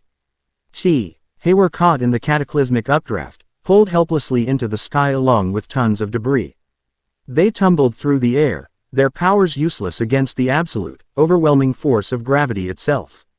Naruto, Rias, Erza, Akame, and the Grimoire peerage stood on a small, stable island of earth that Naruto had deliberately excluded from the technique's pull. They watched as a new moon was born in the sky above Uzushiogakure. A massive, spherical satellite of rock and rubble, held together by the black core at its center, with Riser Phoenix and his 15 followers trapped within its gravitational field, alive. But utterly and completely defeated. Naruto lowered his hands. The sky was clear, save for the new, man-made celestial body that now hung there as a silent, stark warning.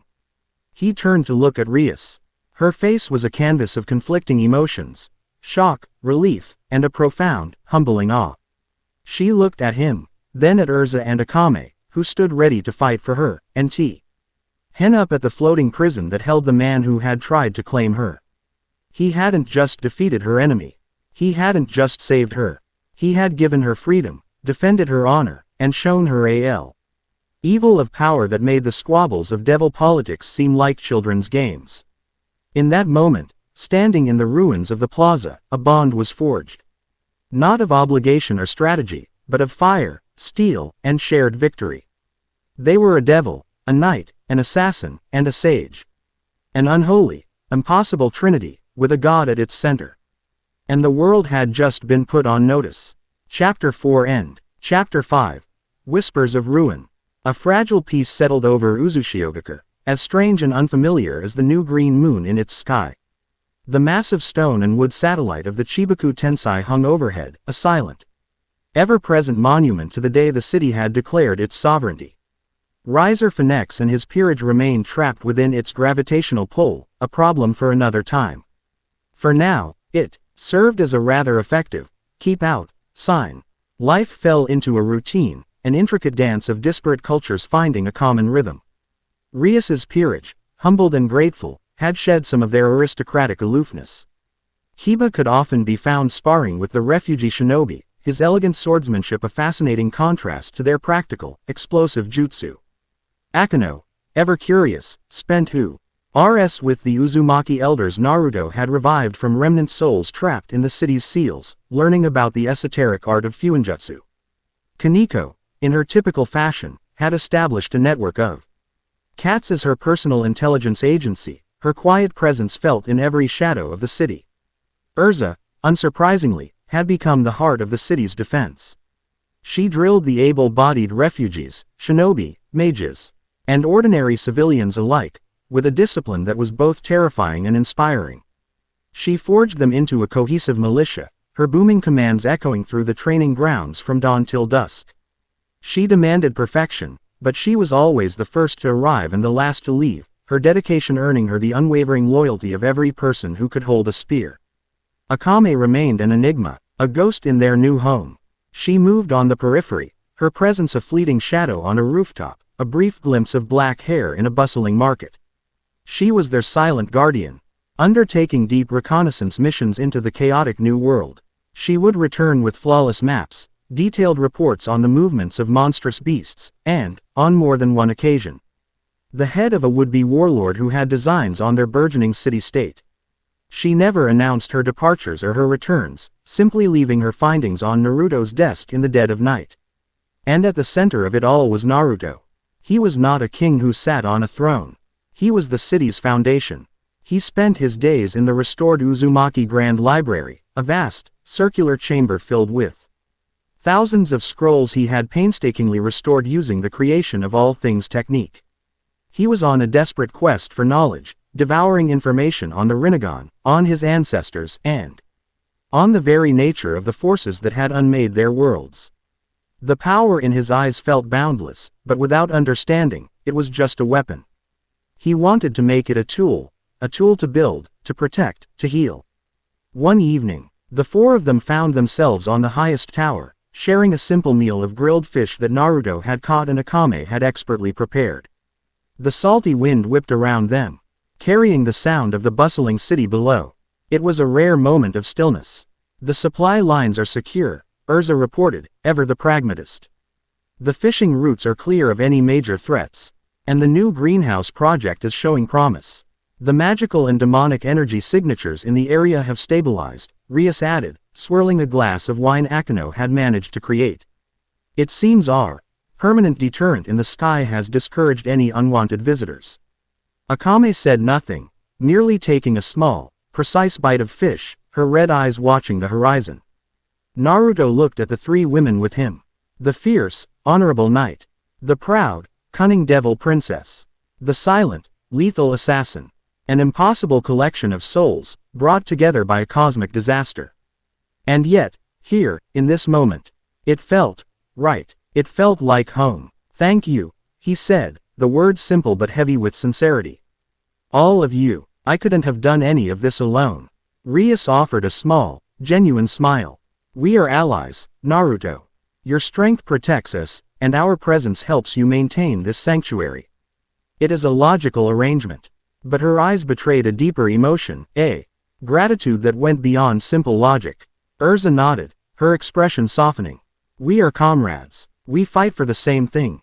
A world where our friends can be safe.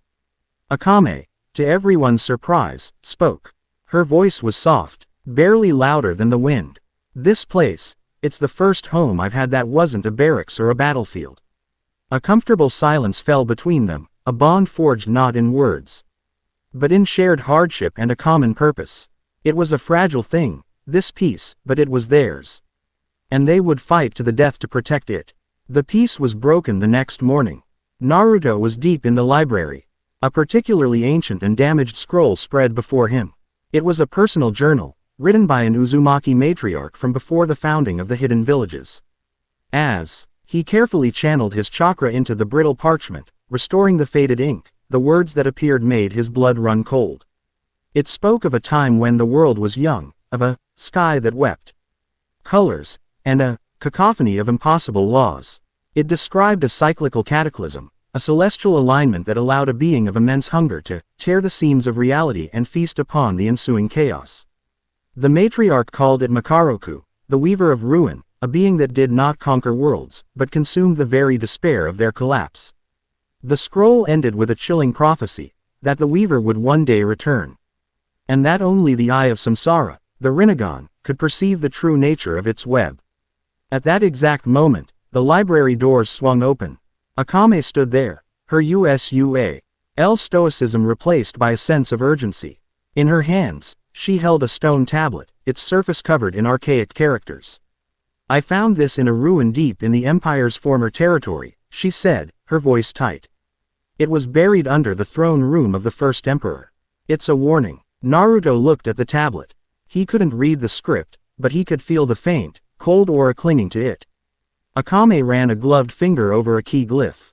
"It speaks of the era of nothingness, a time in ancient history when the world was nearly unmade by a shadow that eats stars. The emperor only served Ived by making a terrible sacrifice to seal a rift." Before he could process this, Erza and Rias entered, drawn by the sudden tension. Erza saw the tablet and her eyes widened. "By the first," she breathed. "That script. It's similar to the forbidden texts in Fairy Tale's library." She looked at them, her mind clearly racing. "There is a legend, one that Makarov forbade us from ever reading.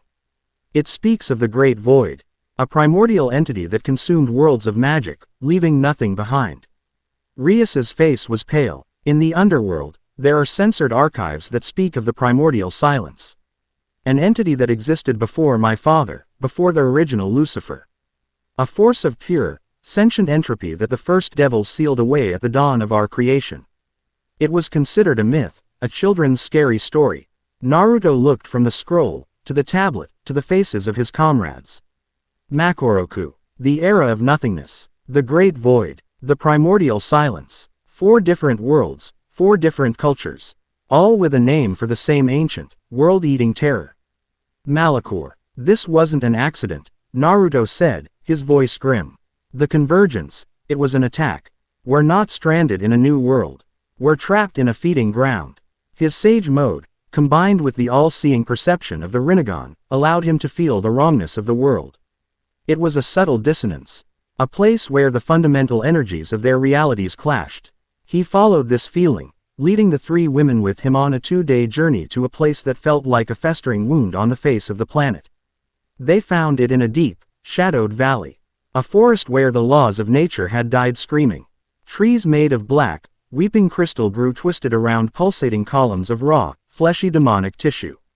The ground was a bog of shimmering, unstable magical energy, while the air was thick with a miasma of corrupted chakra. Gravity here was a suggestion, not a law. Rocks drifted in the air, and small pockets of the forest seemed to flicker in and out of existence.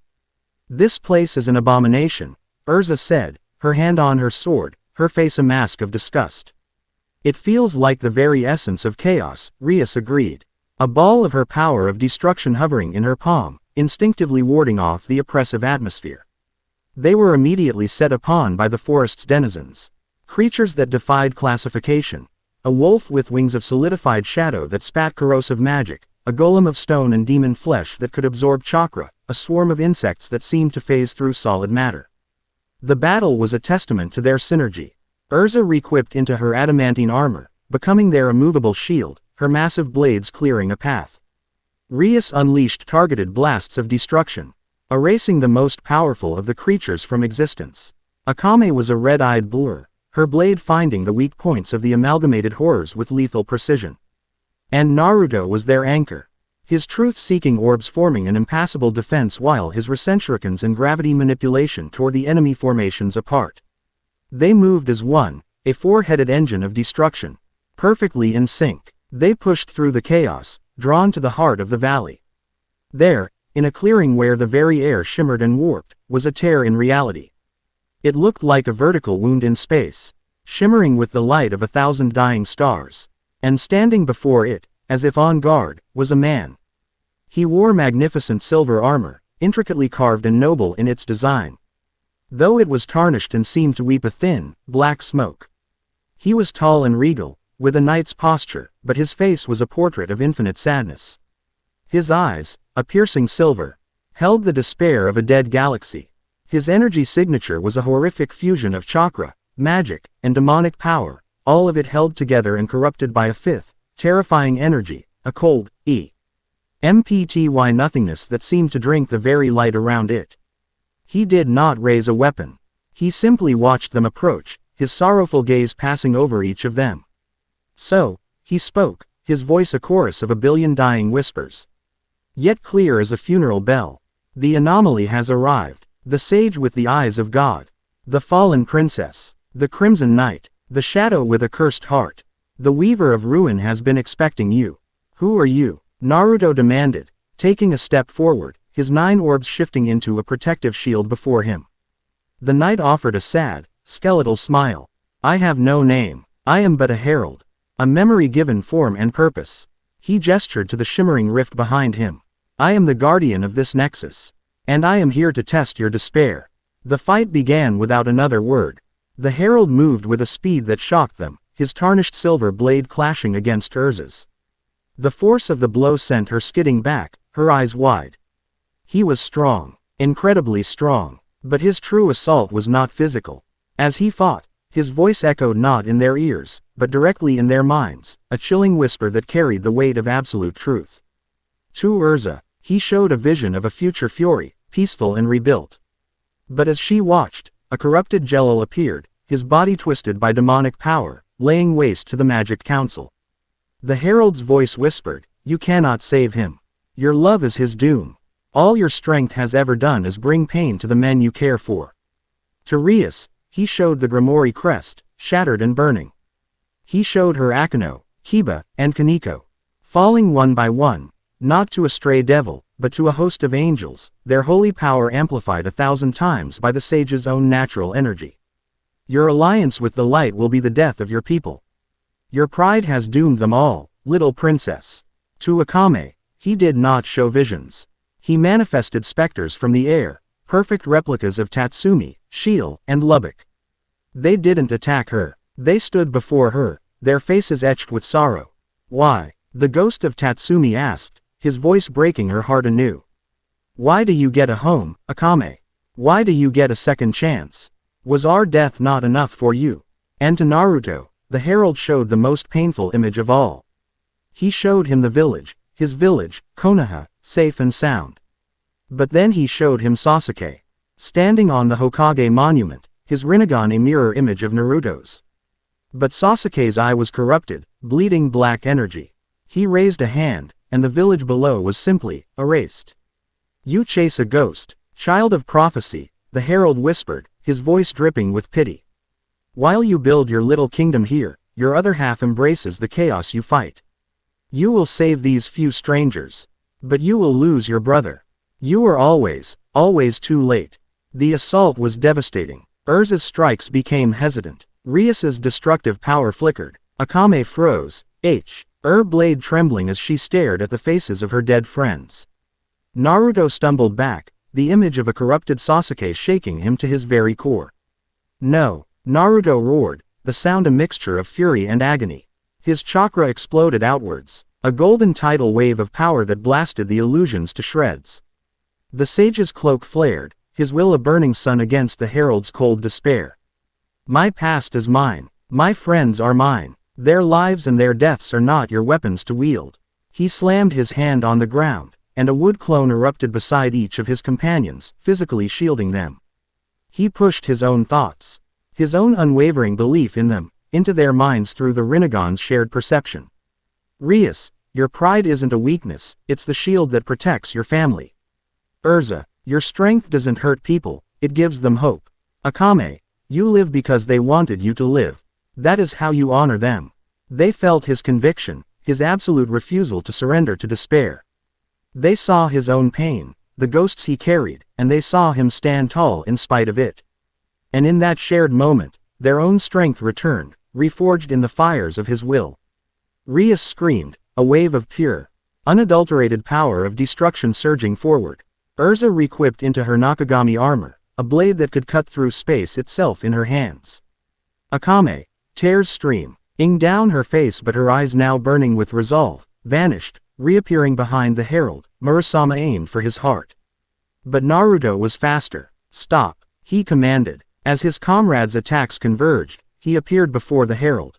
His hand outstretched. He saw it now. The thin, almost invisible tendril of black energy that connected the herald to the rift. He wasn't fighting a man, he was fighting a puppet. He plunged his hand into the herald's chest. But it was not a killing blow. The human path activated, not to rip out a soul, but to perform a delicate, brutal surgery. He grabbed he tendril of Malicor's energy and pulled. The herald screamed, a sound of pure, soul-shattering agony, and the connection snapped. The void-like energy vanished. The black smoke ceased weeping from his armor. The despair in his eyes was replaced by a flicker of shocked clarity. He looked at his own silver hands, then at Naruto. The chorus of whispers was gone from his voice. It was now the voice of a single, weary man. "My name was Alaric," he said, his body beginning to dissolve into motes of silver light. "I was the last knight of Lyra. It consumes the hope, and weaves the despair into its web. You cannot kill it, it is the end of all stories." With that final, ominous warning, his form disintegrated completely, his soul finally freed from its eternal prison. The rift behind him wavered, then collapsed in on itself with a deafening implosion of silent sound. The four of them stood in the now quiet valley, the corrupted forest slowly beginning to wither and die, its unnatural life source severed. They had won, but the victory felt cold, heavy. They now knew the name of their enemy. They knew it was ancient, cosmic, and utterly malevolent. And they knew it was aware of them, had measured their pain, and would use it to unmake them, one broken heart at a time. The battle was over, but the true war had just been declared. Chapter 5 End. Chapter 6. A Requiem for a Night. The new S arrived like a shard of ice to the heart. It came with Akame, who slipped into the war council chamber as silent as the twilight, her face an unreadable mask that somehow seemed colder than usual. He placed a roll of parchment on the large map table around which Naruto, Rias, and Erza were planning their next move. "A compound, 3 days northeast," Akame stated, her voice devoid of inflection. It was an old Imperial research facility. Now it's repurposed. Naruto unrolled the parchment. It was a detailed architectural drawing, annotated with Akame's precise, spidery script marking guard patrols, weak points, and power sources. "Repurposed by who?" "A coalition," Akame answered, tapping a location on the map. "Remnants of a military unit from my world, disciplined and well-armed. But they're not in charge. The leaders are from Fury.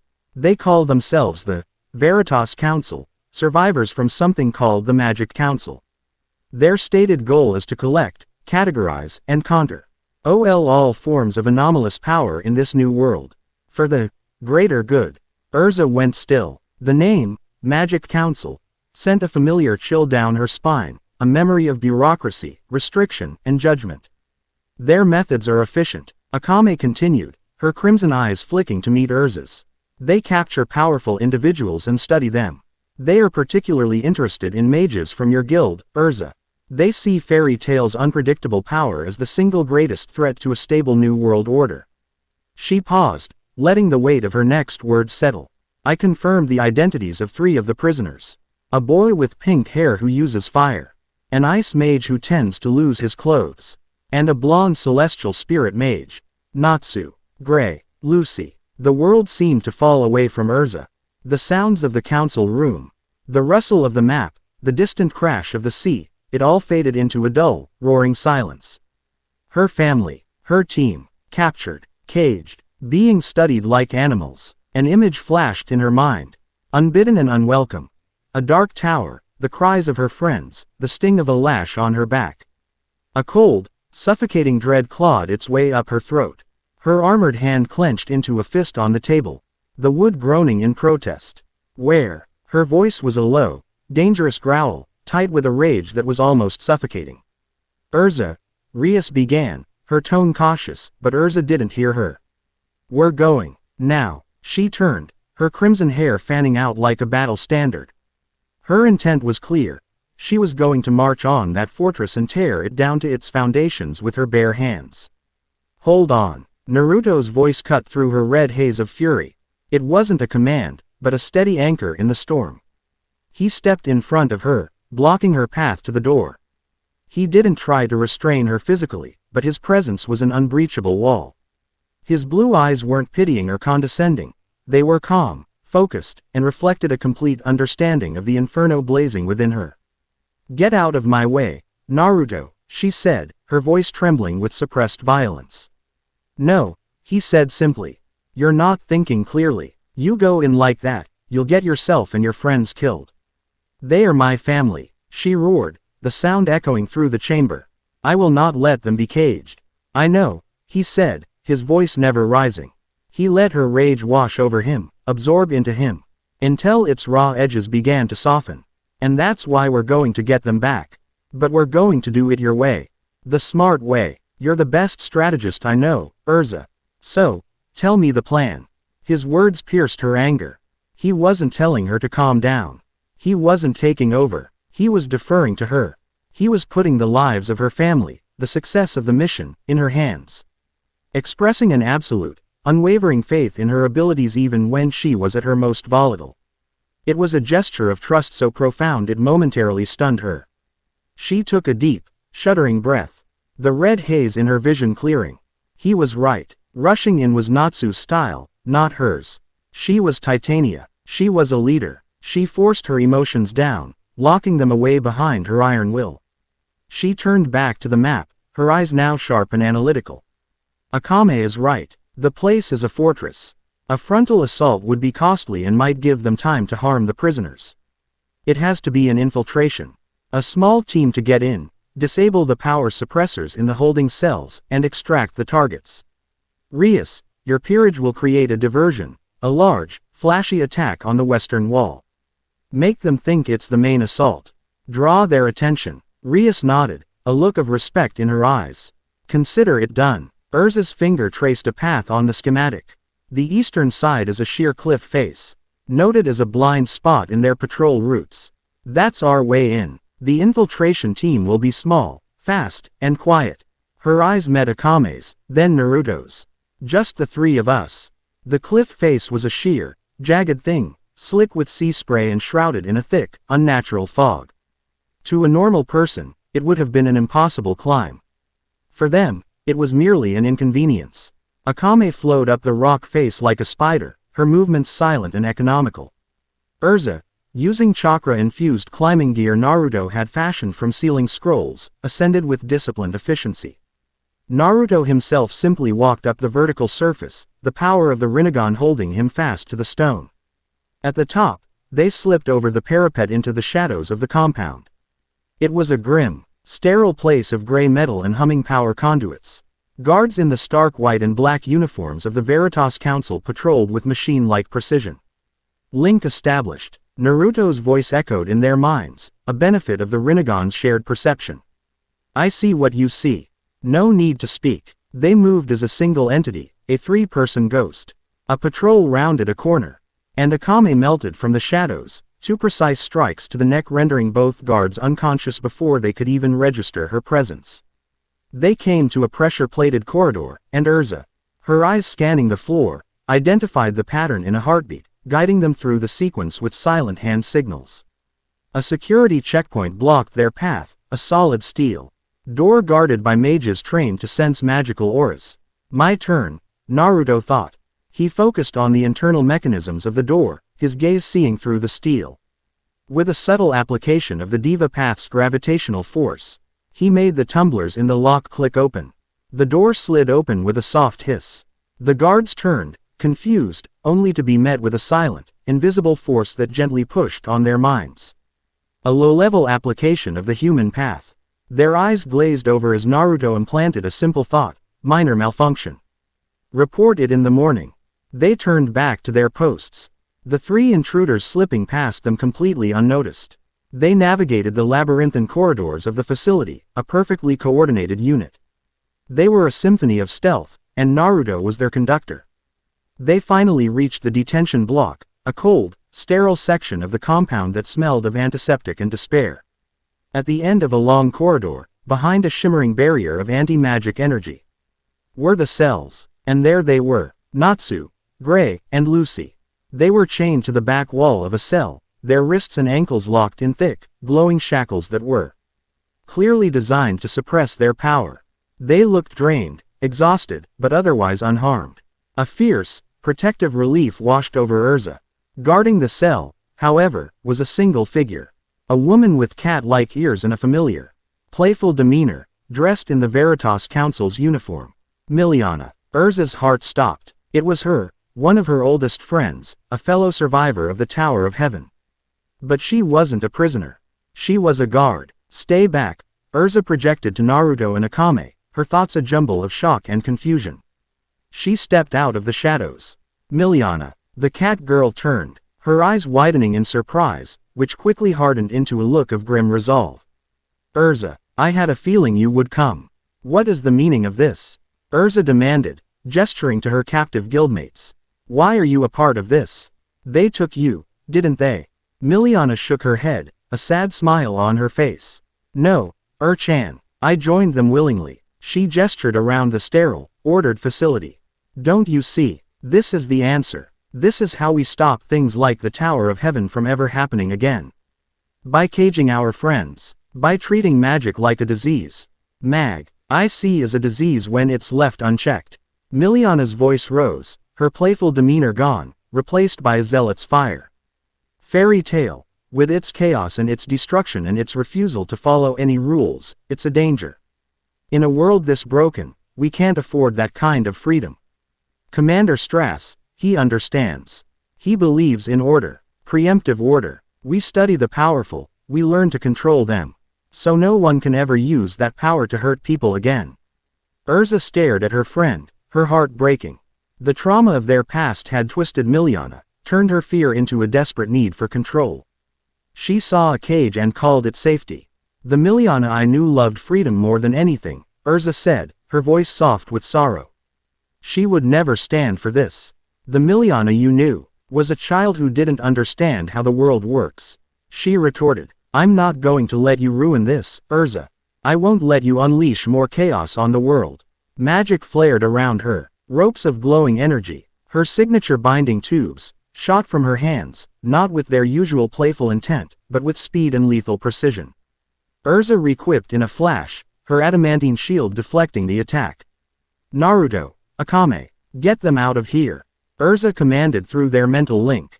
She's my responsibility. Naruto didn't hesitate. He knew this was a battle Erza had to fight alone. He and Akame moved, Naruto's truth-seeking orb effortlessly negating the anti-magic barrier while Akame's blade sliced through the cell door's lock. They rushed in to free the others. The corridor became an arena for two old friends. Miliana, her abilities enhanced by Imperial technology woven into her uniform, was faster and stronger than Erza remembered. Her binding tubes were like sentient vipers, striking from all angles. Erza was forced onto the defensive, her armor deflecting and her sword cutting through the magical restraints, but she was being boxed in. Why won't you fight back, Erza? Miliana cried, her attacks growing more frantic. Don't you see I'm trying to save you? To save everyone. Erza parried another strike, her mind racing. She could overpower Miliana. A single, laced strike with her purgatory armor would end this. But she looked into her friend's eyes and saw not a villain, but a lost, frightened child, still trapped in the shadow of that tower. Reinforcements began to flood the corridor, alerted by the commotion, but they never reached the fight. A wall of wood, impossibly dense, erupted from the floor, sealing off the corridor. On the other side, they could hear the sounds of a battle. The distinct roar of a Risenshuriken, but here, in this isolated space Naruto had created for them, there was only the clash of magic and steel. He had given her a stage to settle this. He trusted her. I won't fight you, Miliana, Erza said, her voice ringing with conviction as she deflected another barrage. Because you are not my enemy. You're my friend. She cast her shield aside. Requip. The knight, clad in her simple, signature armor, she held a single blade. She stopped defending and charged forward, not attacking, but advancing through the storm of binding tubes. They lashed against her armor, trying to ensnare her, but she moved with a grace and power that seemed to negate them, her will a force stronger than any magic. Friendship isn't about control, Miliana. she cried, her voice echoing with the creed of her guild. It's about trust. It's about having faith in people, even when they're chaotic and reckless. The memory of Natsu setting the guild hall on fire, of Gray starting another pointless brawl, flashed in her mind. It was madness. It was chaos. And it was home. Freedom isn't a threat. It's the entire reason we fight. She broke through the last of Miliana's assault and stood before her, her sword at her side, her guard completely down. I know you're scared. So am I. But building a bigger cage isn't the answer. Please, my friend, come home. Tears streamed down Miliana's face. Her attacks faltered. The conviction in Erza's eyes, the raw, honest emotion, had broken through her hardened ideology. Her energy tubes fell limp to the floor. She collapsed to her knees, sobbing. Erza dropped her sword and knelt, pulling her friend into a tight embrace. The escape was a chaotic blur. With Natsu freed, stealth was no longer an option. He erupted from the compound like a miniature sun, roaring his defiance, his fire dragon fists blasting a path through the Veritas Council's forces. The reunion was brief, frantic, and filled with the familiar, comforting madness of her team. They fought their way back to the extraction point, where Rias's peerage was finishing their spectacular diversion. Later that night, back in the quiet safety of Uzushiogakure, the celebration was loud and joyous. Fairy Tail had been reunited, and their boisterous energy filled the city's central hall. But Erza felt disconnected from it. She stood on the high battlements, the sea breeze cool against her face, the sound of the party a distant echo. The victory felt hollow, tainted by the sorrow of her confrontation with Miliana, who had chosen to stay behind, to face the consequences of her choices. It's not your fault, you know. She turned. Naruto was standing a few feet away, leaning against the parapet. He wasn't looking at her, but out at the dark, churning sea. I should have tried harder, Erza said, her voice barely a whisper.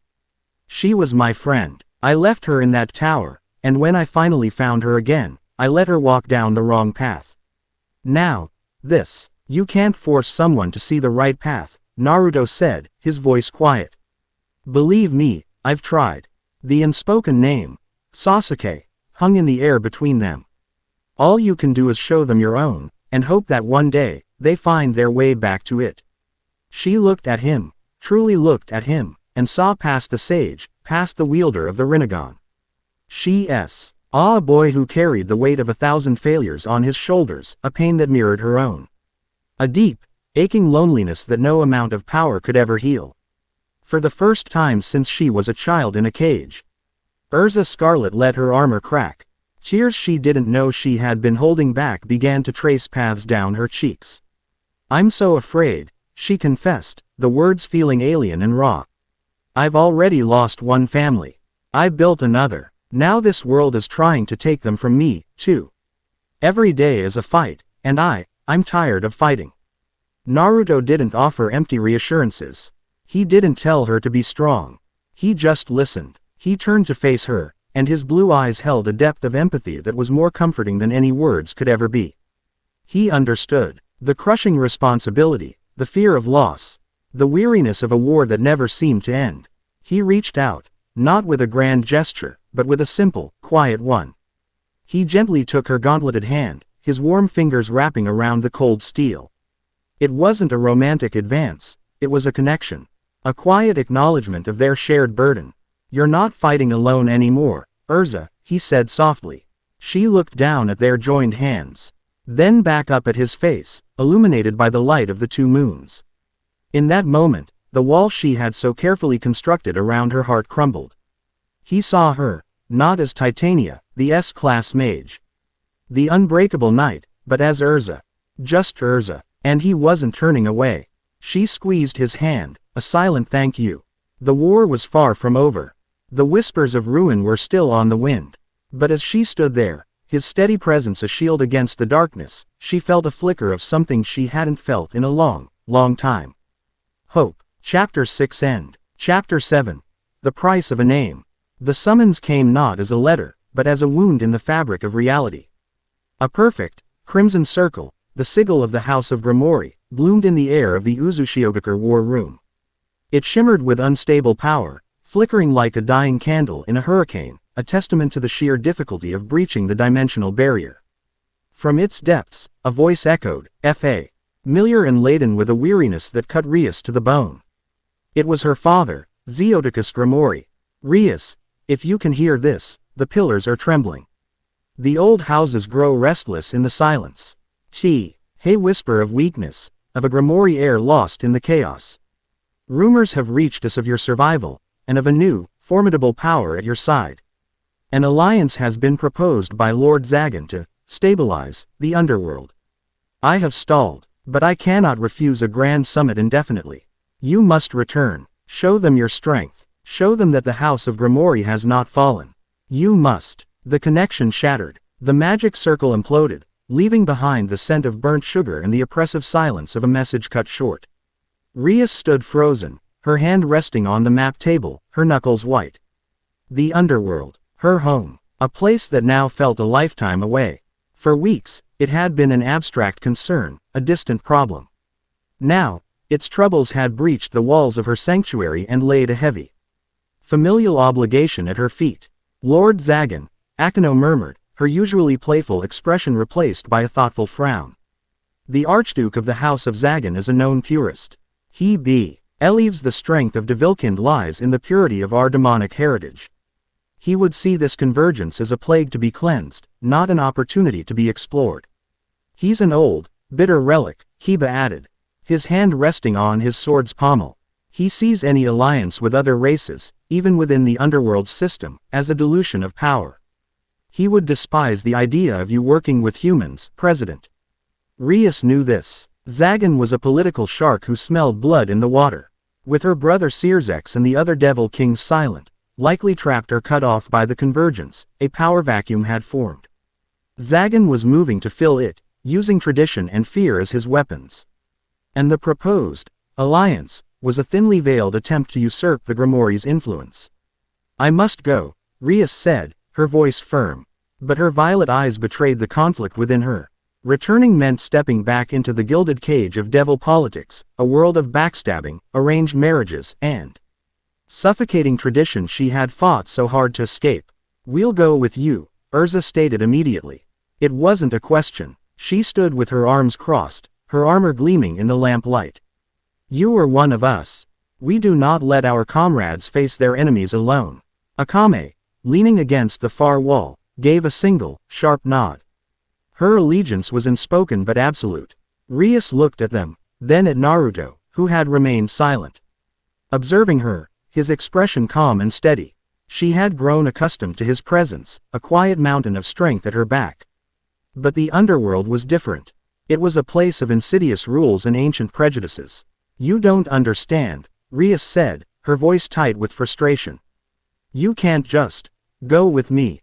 You are outsiders. To them, you are lesser beings. They will not see you as allies. They will see you as my pets, my tools. Your very presence in the capital would be seen as an insult, a provocation. Then let them be provoked, Naruto said, his voice cutting through her anxieties. He walked around the table to stand before her. You think we don't understand prejudice, Rias? I was an outcast my entire life. Akame was a tool for a corrupt empire. Erza was a slave. We know what it's like to be judged by people who think they're better than you. He met her gaze, his blue eyes holding no trace of anger, only a profound, unwavering solidarity. You said it yourself. Your father wants you to show them your strength. So, what's a better show of strength? Returning alone, as the Grimoire heir who has to answer to their summons. Arriving with a force so powerful and loyal that it makes their entire political structure irrelevant. His words reframed the entire situation. It wasn't about obeying a summons. It was about making a statement. It wasn't about defending her family's honor. It was about establishing her own. She was not just Rias Grimoire, the little sister of a devil king. She was Rias Grimoire, leader of a multi-dimensional force, partner to a sage with the eyes of a god. A slow smile, the first genuine one since the message had arrived, spread across her face. The fear and hesitation were burned away, replaced by the familiar, intoxicating fire of Grimoire pride. Akano, prepare the transportation circle. We will need to draw on the city's power to make the jump. She turned to her peerage, her voice ringing with command.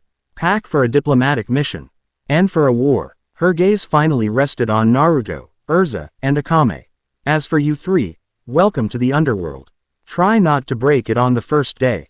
The capital city of Lilith was a breathtaking spectacle of Gothic grandeur and infernal majesty.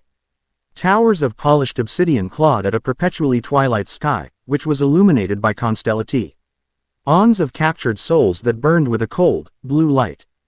Flying carriages drawn by skeletal horses traversed the skies, and the streets below, paved with dark, rune-etched stone, were filled with devils of every shape and size. Their demonic auras a constant, humming thrum in the air. The entire city was a monument to power, pride, and ancient, unyielding order. And it was a city that fell utterly silent as they arrived. Their transportation circle opened not in a private Grimoire chamber, but in the grand public plaza before the royal palace. It was a deliberate, audacious move. Rias emerged first, her crimson hair a beacon, her presence commanding attention. Her peerage followed, forming a protective V formation behind her. But it was the three figures who followed them that caused the thousands of devils in the plaza to stop dead, their conversations dying in their throats. Erza, in her full hard crew's armor, her face a mask of stern discipline, radiated a righteous power that fell like sandpaper against their demonic senses. Akame, a sliver of shadow in her black outfit, was a void, her presence so suppressed it was more terrifying than any overt display of power. She was a predator walking through a field of oblivious prey. And then there was Naruto. He wore his simple, tattered orange and black clothes, his missing arm a stark symbol of a battle hard won. He did not glower or project a threatening aura. He simply looked around, his blue eyes filled with a calm, analytical curiosity, taking in the impossible city with the air of a tourist. It was this casual indifference, this complete lack of fear or awe in the face of the underworld's heart, that was the most unsettling thing of all. He was not intimidated. Therefore, he was dangerous. Whispers erupted through the crowd like wildfire. Humans, look at the armor on that woman, is that holy magic? The boy, there's something wrong with his energy, it's immense. Is this the Grimoire heir's new power? She's brought mongrels to court. Rias ignored them, her head held high as she led her entourage up the grand steps of the palace. The royal guards, clad in gleaming silver and black armor, hesitated for a moment before recognizing their princess, their spears parting to allow her entry. The Grimoire family estate within the palace was an oasis of warmth and elegance, but the atmosphere was thick with tension. Her father, Zeodicus, a man with the same striking red hair as his children, greeted her with a hug that was equal parts relief and paternal concern. Her mother, Venelana, a beautiful woman with a gentle demeanor that belied a core of steel, looked at Naruto, Erza, and Akame with wide, calculating eyes. Rias, you have been reckless, Zeodicus said, his voice a low rumble as he led them into a private council chamber. To bring them here, to the very heart of our society, it is a monumental provocation. It is a statement of fact, father, Rias countered, her voice respectful but firm.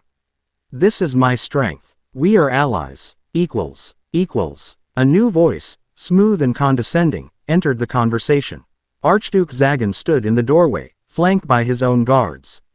He was a tall, severe-looking devil with slicked-back silver hair and eyes that glittered with cold amusement. He was the picture of old-world aristocracy.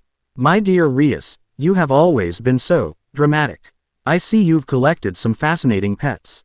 A knight, an assassin, and, what is this one?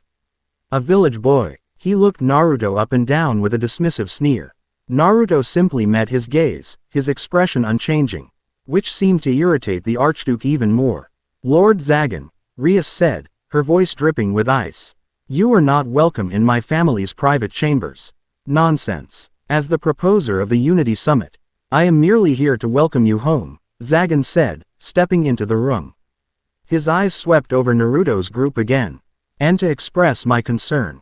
Our world is in chaos, our leaders are silent. And you bring these contaminants to our court. It shows a profound lack of judgment. It is a weakness the underworld cannot afford. Their strength could shatter this entire city, Rias shot back. That is a strength the underworld would be foolish to reject. Zagan chuckled. Strength without pedigree is just violence, my dear. A rabid dog is strong, but you do not invite it to sit at your table. You put it down. He turned his attention back to Zeoticus. The summit will convene at sundown in the Grand Hall. The houses are waiting to hear your daughter's explanation. I do hope it is a satisfactory one.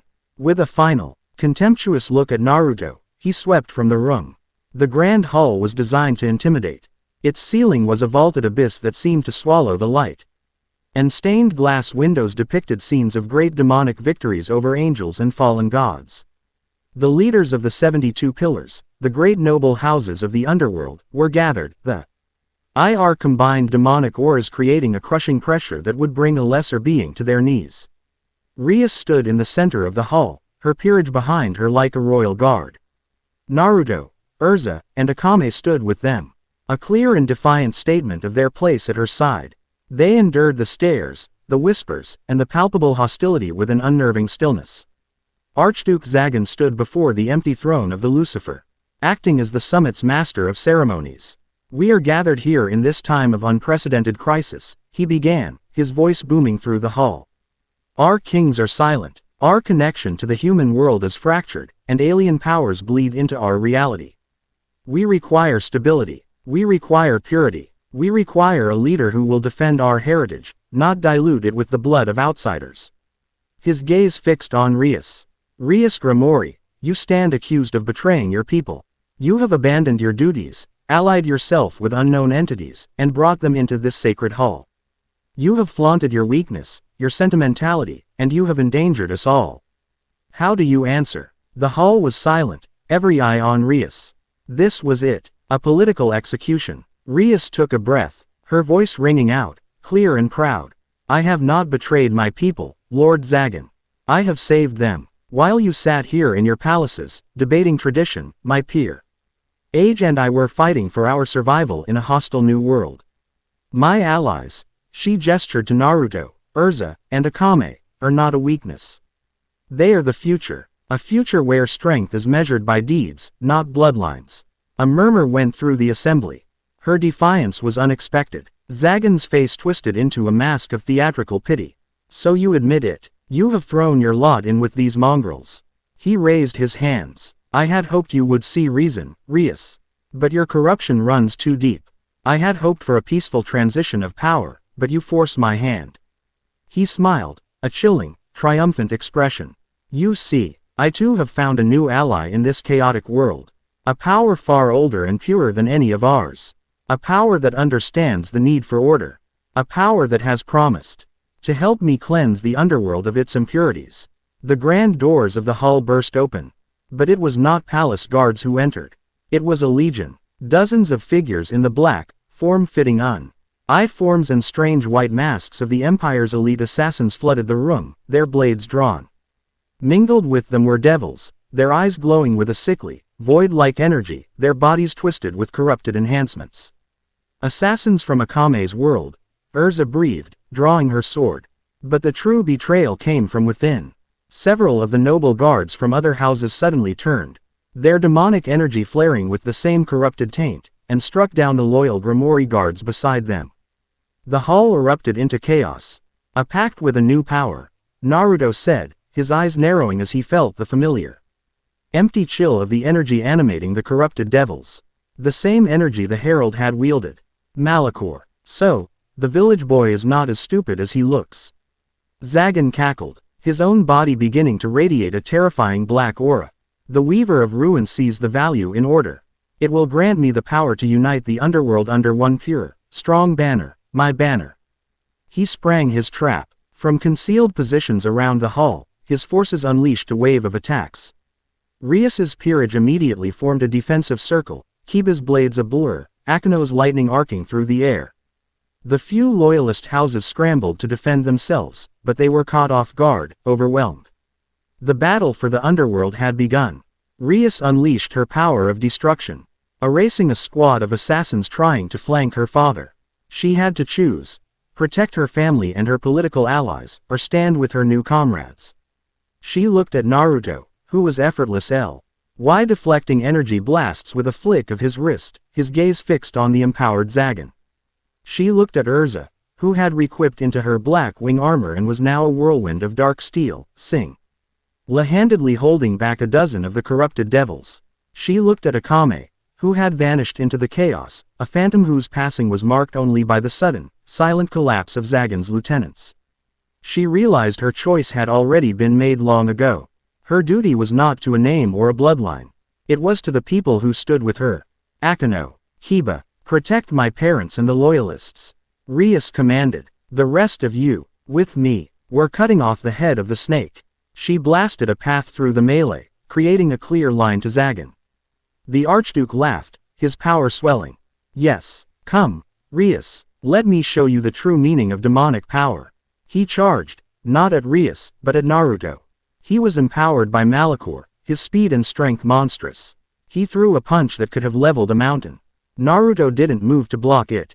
He simply took a half step to the side, and the punch sailed past him. At the same time, his hand shot out, not in a strike, but with his palm open, striking Zagan square in the chest. Shinra Tensei. It wasn't a massive blast. It was a focused, contained, concussive cannonball of pure force. Zagan's eyes widened in shock as the force erupted through him, shattering his armor and sending him flying backwards across the hall, crashing into the base of the throne with enough force to crack the ancient stone. Zagan staggered to his feet, coughing up black blood, a look of utter disbelief on his face. How? You talk about purity and pedigree, Naruto said, his voice cold and clear, cutting through the din of battle. But all I see is a coward who sold his soul for borrowed power. He began to walk towards the Archduke, each step a judgment. Zagan, in a fit of rage and fear, unleashed his full power, a vortex of black, corrupted demonic energy and the cold nothingness of the void. Naruto walked into the storm as if it were a light spring rain. His six-path sage mode ignited, a cloak of brilliant gold that repelled the darkness, pushing it back. This is impossible. No being can withstand the power of the void. Zagan shrieked. This isn't the void, Naruto said, his eyes shifting, the blue swirling into the pale, rippling lilac of the Rinnegan. It's just an echo, an empty scream. You don't control it, it controls you. He appeared directly in front of Zagan. The Archduke was paralyzed, not by a physical force, but by the sheer, overwhelming presence of the being before him. He was staring into the eyes of a god, and his borrowed power meant nothing. Naruto placed his hand on Zagan's forehead. The Archduke didn't even flinch. He was lost in the endless ripples of the Rinnegan. A colossal, spectral entity materialized behind Naruto, an avatar of judgment wreathed in purple flames, its mouth agape. The king of hell, the other nobles, even in the midst of battle, froze in primal terror at the sight. The Naraka path. Naruto's voice was no longer his own. It was a divine edict that echoed in the soul of every being in the hall. I ask of you, Archduke Zagan, did you betray your people for order, or for your own pathetic ambition? A phantom of Zagan's soul, a tongue of ethereal flame, was ripped from his mouth and held before the king of hell. The Archduke's deepest, truest motivations were laid bare for the entity to see. There was no lie, no deception possible. The king of hell was silent for a moment, its gaze passing judgment. Then, it opened its maw, and its spectral arms shot out, grabbing the ethereal tongue. The truth had been found.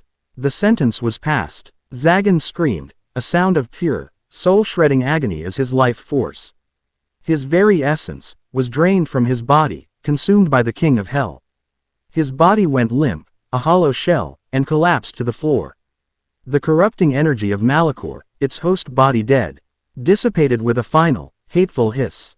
With their master's fall, the remaining traitors faltered, their morale shattered.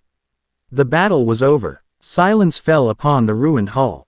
Naruto stood over the body of the fallen Archduke, the terrifying avatar behind him fading away. He turned, his Rinnegan fading back to a calm, steady blue, and looked at the stunned assembly. He had not just won a battle.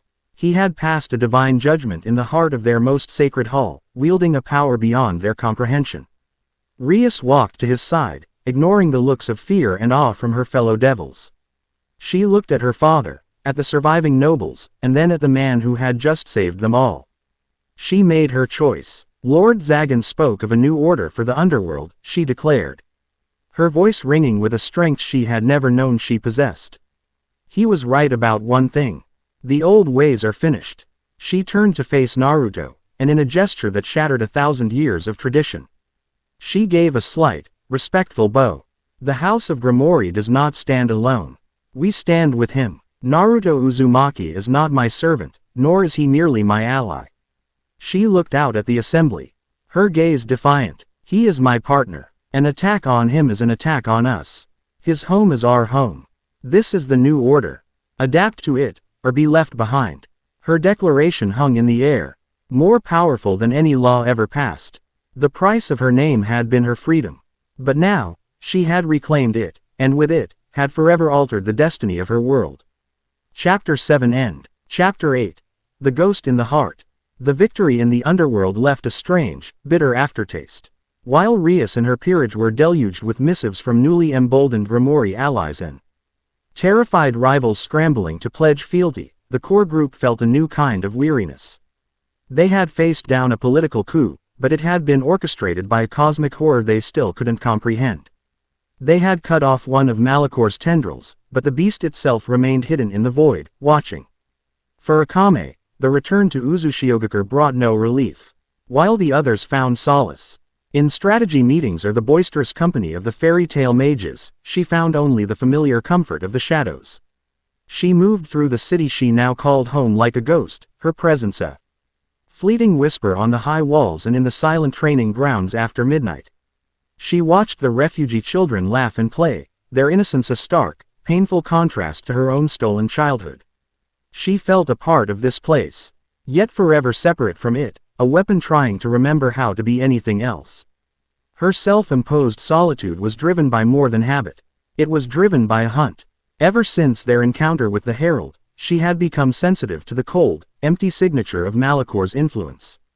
And for the past week, she had felt a faint, sickly trail of it on the wind, coming from the desolate eastern territories that had once belonged to her former empire.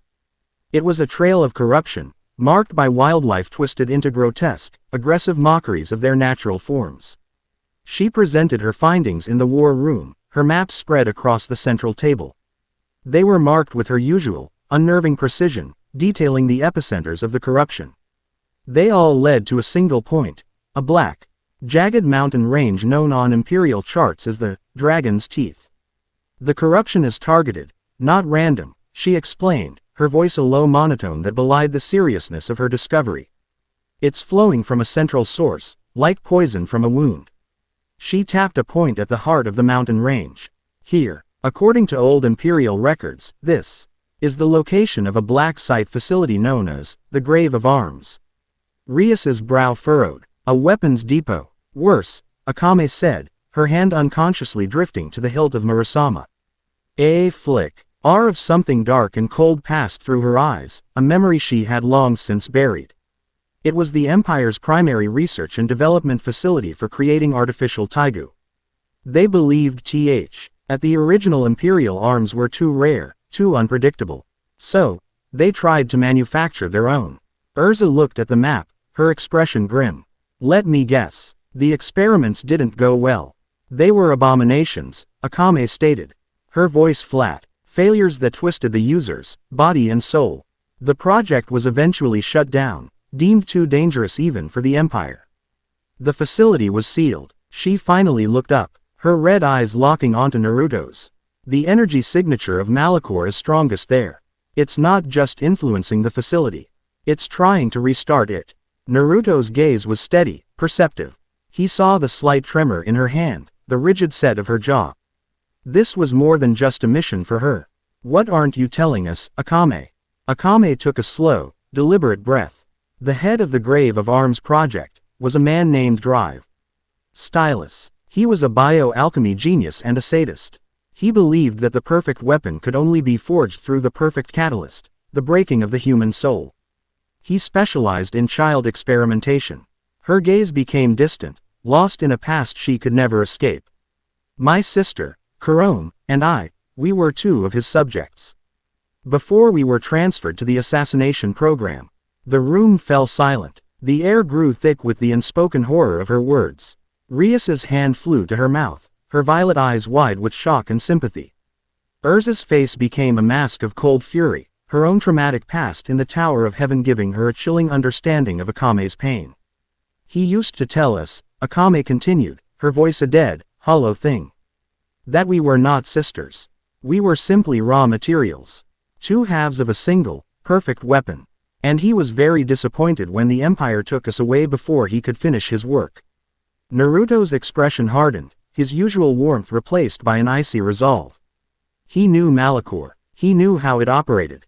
It didn't just seek power, it sought to create despair. It had found the perfect weapon to use against Akame, her own past. It's a trap, Rias said, her strategic mind kicking in. Malachor is using this place, this man, to lure you in.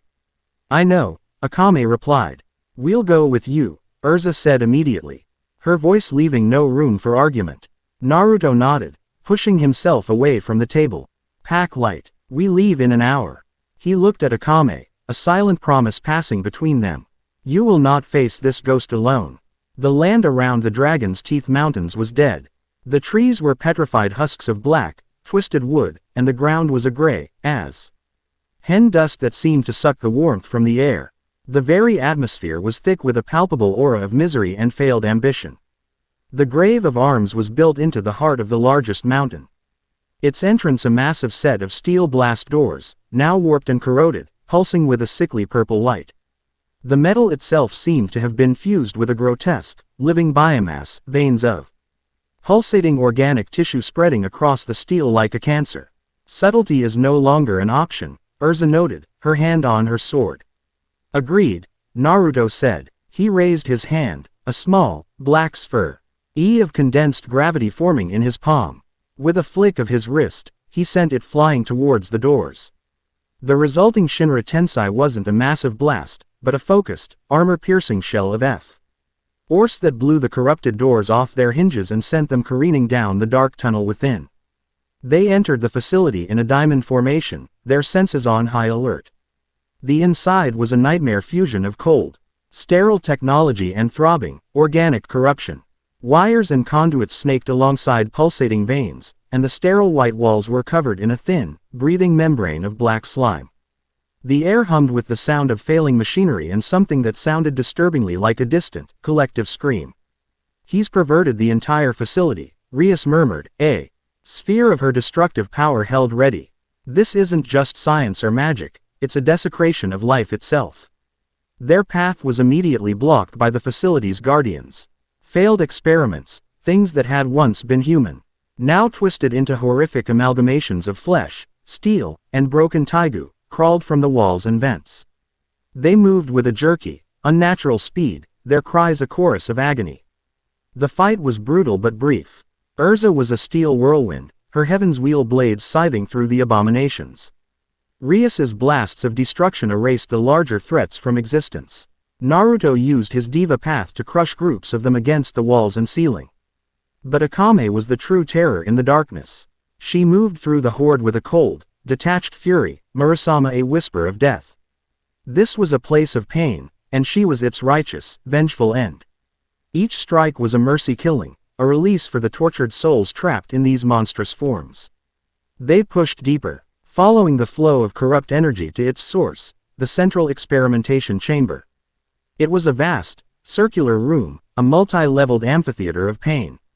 In the center, a huge, pulsating ooze of flesh and wires hung from the ceiling, feeding energy into the rest of the facility. And standing before a bank of monitors, observing their arrival with a look of academic curiosity, was a small, gaunt man in a pristine white lab coat. He had thin, silver hair, spectacles perched on his sharp nose, and a smile that held no warmth, only the chilling satisfaction of a predator who had just seen its prey walk willingly into its cage. Subject 27, Drive. Stylus said, his voice a calm, clinical tenor. And you've brought some fascinating new specimens with you. A Requip mage, a Grimoire pureblood, and a vessel of divine power. Marvelous. The weaver provides such wonderful new clay to mold. Stylus, Akame growled, her killing intent a physical force that made the very air grow cold. Ah, so you do remember me. The doctor said with a pleased little nod. I was so disappointed when they took you away. Your sister was always the more pliable one, but you, You had such a wonderful, resilient spirit. The perfect subject for breaking. He gestured to the pulsating cocoon above them. The Weaver of Ruin is a true artist of despair. It has allowed me to resume my work, to perfect it. I will create an army of living weapons, each forged in the crucible of absolute agony, and I will bring true, perfect order to this chaotic world. He pushed a button on his console. But first, a reunion. I believe you have a score to settle, my dear. A bit of unresolved family business. A section of the floor hissed open, and a platform rose into the room. On it stood a single figure. She was small, clad in a white and black uniform, with long, dark hair. In her hand, she held a familiar katana, Yatsufusa. It was Kurome, but it wasn't. Her skin was a deathly pale, her eyes were empty, hollow sockets from which a cold, black light emanated. She moved with the fluid grace of Akame's sister, but it was the soulless, perfect movement of a puppet. This was not a reanimation of a soul. It was a perfect, empty copy. A golem of flesh and despair, animated by Malicor's power. Sister, the puppet of Kurome said, its voice a perfect imitation, yet utterly devoid of warmth. You came. I knew you would. You always have to clean up the messes, don't you? Akame's breath hitched. Her knuckles were white where she gripped Murasama. That's not her, Erza said, her voice firm. It's a puppet, Akame. A doll. Oh, she's much more than that, Doctor. Stylus cackled. She is a perfect echo, crafted from Malicor's energy and fueled by your own guilt, Subject 27. She has all of Kurome's skills, all of her memories of you, and an undying devotion to her new master. The Kurome puppet pointed Yatsufusa at Akame. You left me. You chose new friends over your own blood. You found a home, while I rotted in the ground. Her empty eyes seemed to stare into Akame's soul. But don't worry, sister. I've found a new family, too. And I've brought some of our old friends to say hello. She stabbed the blade of Yatsufusa into the floor. The ground groaned, and from shadowy portals, figures began to rise. Puppets. Corrupted, shadowy versions of Najanda, Shiel, Bullet, and Lubbock. The fallen members of Night Raid. Their eyes glowing with the same cold, black light. Hold them off, Naruto said, his voice a low command to Rias and Erza. Stylus is mine. This fight is Akame's. A wall of wood erupted, separating Akame and the puppets from the rest of the room. Naruto, Rias, and Erza turned to face the wave of other experiments that Dr. Stylus unleashed, creating a sealed arena for the sisters' final, tragic battle. Akame stood alone, surrounded by the ghosts of her past, her heart a block of ice in her chest. You see, sister, the Kurome puppet taunted, as the specters of Night Raid advanced. You are a curse. Everyone you love dies. And now, you will join us. The battle was a nightmare ballet. Akame fought against the skills she herself had helped to teach her comrades. She parried Bullet's powerful spear thrusts, dodged Shiel's giant scissors, evaded Lubbock's wires. But each movement, each clash of steel, was a new wound on her soul. They were puppets. She knew they were puppets, but their faces, their voices. The Kurome puppet watched from the center, a cruel smile on its face. It didn't attack. It simply tormented. Do you remember this move, sister? Shiel taught it to you. You cried when you finally mastered it. Are you crying now? Akame fought in a cold, desperate silence, her mind threatening to shatter. This was Malicor's true power. Not brute force, but a poison that attacked the soul, turning love into a weapon, turning memory into a cage. On the other side of the wooden wall, Naruto had drive. Stylus pinned to a console with a black receiver, his Rinnegan blazing. He could feel Akame's struggle, her despair bleeding through their shared space. He could end it. He could create a clone, shatter the puppets, destroy the Kurome golem in an instant. But he didn't. He had seen this before, in himself. A ghost that had to be exorcised by one's own hands. To interfere would be to rob her of her own victory, to tell her she wasn't strong enough to face her own past. He gritted his teeth, his faith in her an almost physical force. You can do this, Akame. You are not the person you were. You are not just a killer. Inside the arena, Akame was faltering. Spect. Raw wire from the Lubbock puppet caught her ankle, sending her stumbling. The Bullet puppet's spear slammed into her side, the blow cushioned by Murasama's hilt, but still cracking her ribs. It's over, sister, the Chrome puppet said, beginning to advance. Give up. Accept what you are. A killer. A ghost. Alone. Alone. The word echoed in her mind. But it was a lie. She could feel him, just beyond the wall. Naruto. His steady, unwavering presence. His trust. She remembered his words in the Slaver Fortress. It doesn't have to be all you ever are. She remembered his hand on hers in the Tower of Heaven, not a gesture of pity, but of shared understanding. She thought of Erza's fierce loyalty, of Rias's grudging respect, of the laughter of the children in Uzushio. She was not alone. She had a home. She had a family. A fire ignited in her chest, a fire she thought had long since been extinguished. It burned away the cold, the despair, the guilt. She rose to her feet, her red eyes blazing with a new light. You were right about one thing, she said, her voice clear and strong. I am a killer. I have taken lives. I have walked a path of blood and ghosts. She looked at the puppets of her fallen friends, and for the first time, her expression was not one of pain, but of sorrowful acceptance. And I will carry them with me, always. Not as a curse, but as a reminder of the price of peace. She turned her fiery gaze to the Chrome puppet. But you are not my sister. My sister was a person. She felt pain. She loved her friends. She ate too many sweets. You were just an echo. A cage made of my own fear. And I'm done being afraid. She charged. She did not fight the night raid puppets. She moved past them, through them, her movements so fast and precise she seemed to be in multiple places at once. Their attacks struck empty air. Her focus was absolute, her target singular. She appeared before the Chrome puppet, Murasama, a streak of silver lightning. The puppet raised Yatsufusa to block, its movements perfect. Its skill a mirror of her own. But Akame wasn't fighting with skill anymore. She was fighting with her soul. Their blades met, but Akame's strike was a feint. She spun, dropping low, and drove the pommel of her sword, not the blade, into the puppet's chest.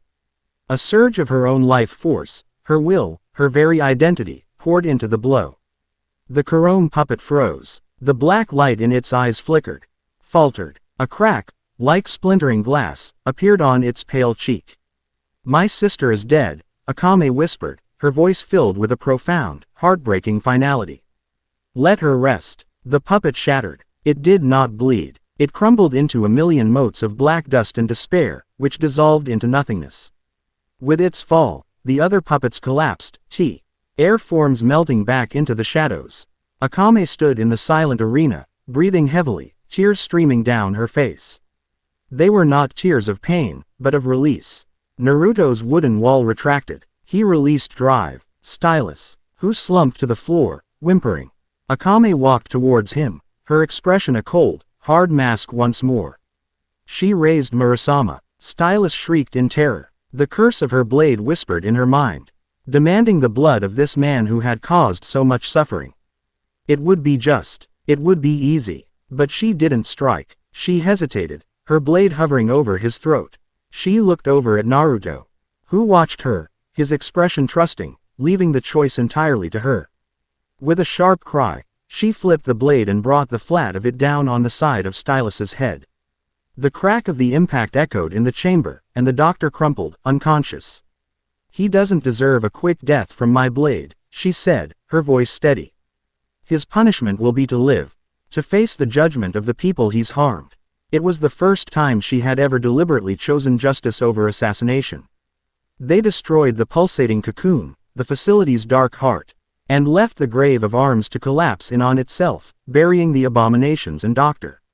Stylus's work forever. They made camp that night by a clear, tranquil lake, a pocket of life in the desolate landscape. The others gave her space, understanding her need for silence. As the twin moons rose, casting a silver light on the water, she found Naruto sitting by the shore, skipping stones across its surface. She sat beside him, drawing her knees to her chest. They sat in comfortable silence for a long time, the only sounds the chirping of insects and the soft plink of stones on water. Thank you, she said finally, her voice soft. For what? He asked, not looking at her. You fought your own battle. I didn't do anything. You did, she replied, a rare, small smile touching her lips. You trusted me, He stopped skipping stones and turned to look at her. In the moonlight, he could see the exhaustion in her eyes, but also a new lightness, a burden lifted. I was so scared, she admitted. The confession costing her more than any battle ever had. That what she said was true. That I was just a broken thing. That all I could ever do was kill. Is that what you still think? He asked gently. She looked out at the water. At her own reflection rippling under the moons. No. Before, I fought to survive the day. Because that's all I knew. But now, she looked at him, her red eyes, usually so guarded, now open and vulnerable. For the first time, I think I want to live for tomorrow.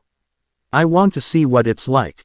Their connection, born in the shared darkness of their pasts, had always been a silent, somber thing. But in that moment, under the light of 2 moons, it became something more. It was a shared hope. A quiet promise that tomorrow was a day worth fighting for, not just surviving. Chapter 8 End. Chapter 9. The Crimson Dawn Accords. The world was paying attention. In the chaotic aftermath of the convergence, power was a declaration, shouted through acts of violence and conquest. But Uzushiogakure was different. It did not conquer, it protected. It did not enslave, it liberated. News of the floating moon prison that held Riser Phoenix, of the political coup thwarted in the heart of the underworld, of the cleansing of the imperial black site, traveled on the whispers of merchants and the fearful reports of scouts. Uzushiogakure, and the sage who led it, had become a recognized power. A stable, formidable, and dangerously unpredictable new player on the world's shattered stage. But Naruto knew it wasn't enough. They were winning battles, but they were losing the war. They were stamping out fires while the arsonist, Malachor, roamed free, ready to light 1,000 more. They were a single fortress in a world that was burning. He stood with Rias, Erza, and Akame, on the high balcony of the central spire, overlooking their thriving, bustling city. Mages from Fairy Tail could be seen good-naturedly arguing with shinobi from Konoha in the marketplace. A young Vil from Rias's peerage was helping an elderly civilian mend a fishing net. It was a fusion, a beautiful, impossible harmony of worlds that should have been at war. It was everything they had fought for. And it was all in jeopardy.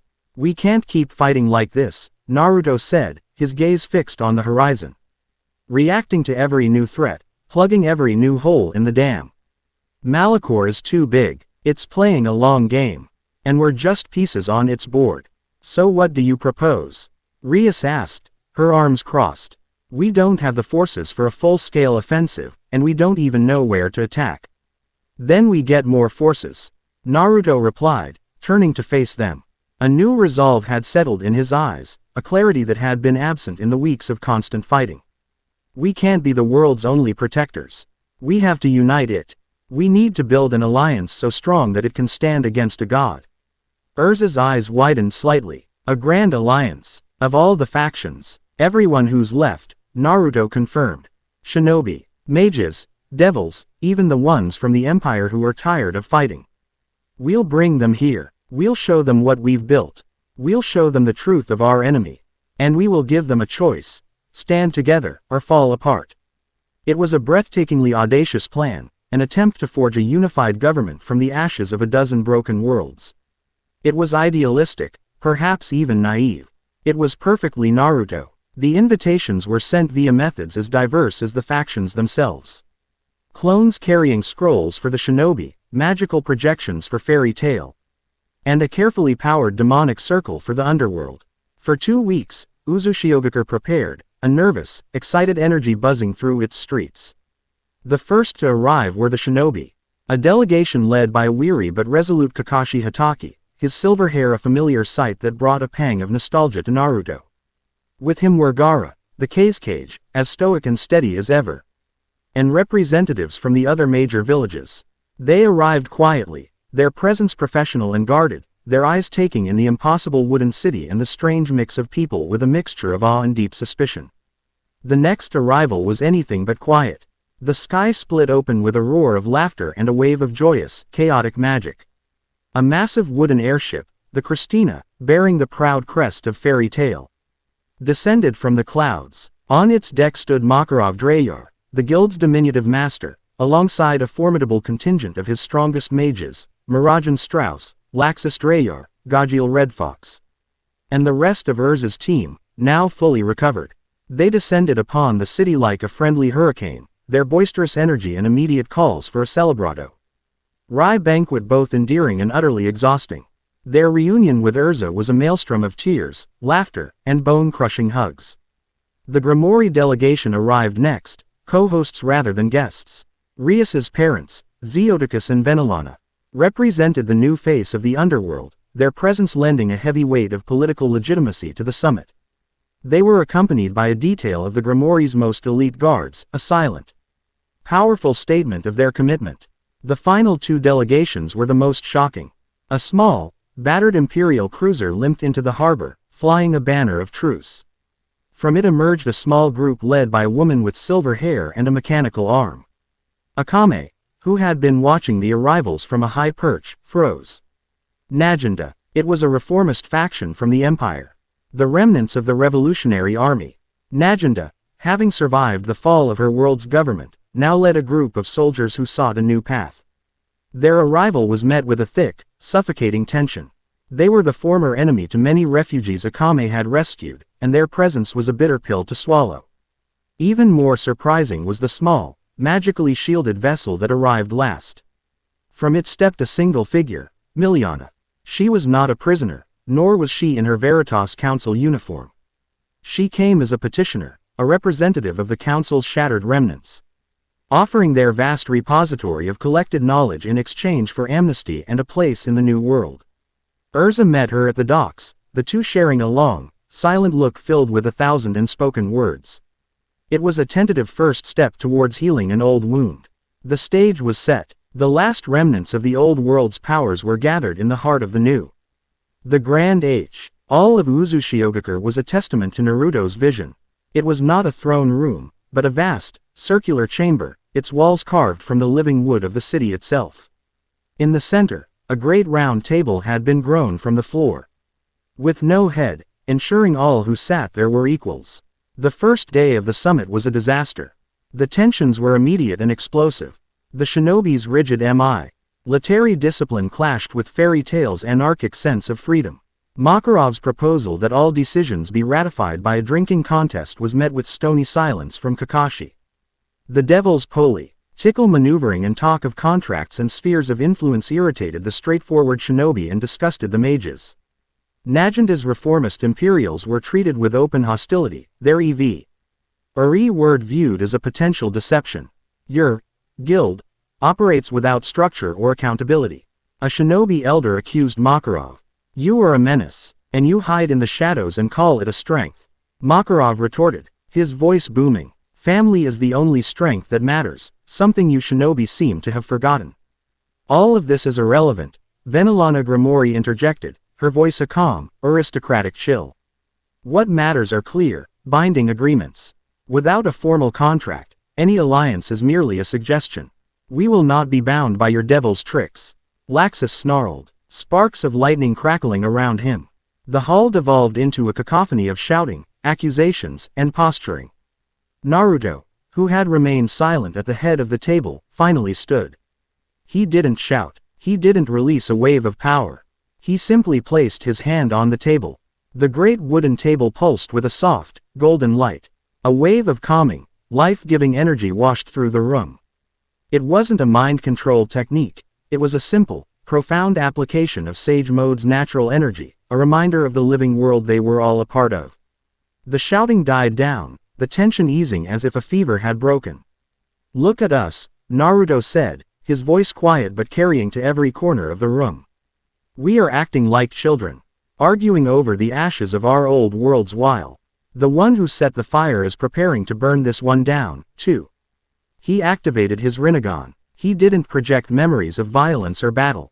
He projected feelings. He made every person in that room feel the cold, soul-eating despair of the Herald. He made them feel the hollow agony of the experiments in the grave of arms. He made them feel the insidious, corrupting whispers of Malachor that had twisted Archduke Zagan. When the projection ended, the hall was utterly silent. The leaders, who had faced wars and monsters, were pale, their expressions a mixture of horror and dawning comprehension. Its name is Malachor, Naruto announced. It is a primordial entity that feeds on the chaos of dying realities. The convergence was not an accident. It was a dinner bell. We are not survivors. We are the feast. He let the weight of that sink in. Then, he outlined his plan. The Crimson Dawn Accords. A unified council for mutual defense. A shared intelligence network. A joint military command. He laid out the structure. The responsibilities. The vision of a world that stood together. Slowly, tentatively, the tide began to turn. Faced with a common, cosmic enemy, their own squabbles seemed petty, foolish. Kakashi saw the strategic necessity. Makarov, seeing the threat to his children, pledged his guild's full, unwavering support. Najenda, seeking redemption, offered all of her faction's resources. Even Venelana Grimori had to admit the logic was sound. For the first time, a fragile consensus began to form. It was then that Naruto dropped the final bombshell. "There's one more thing you need to know," he said.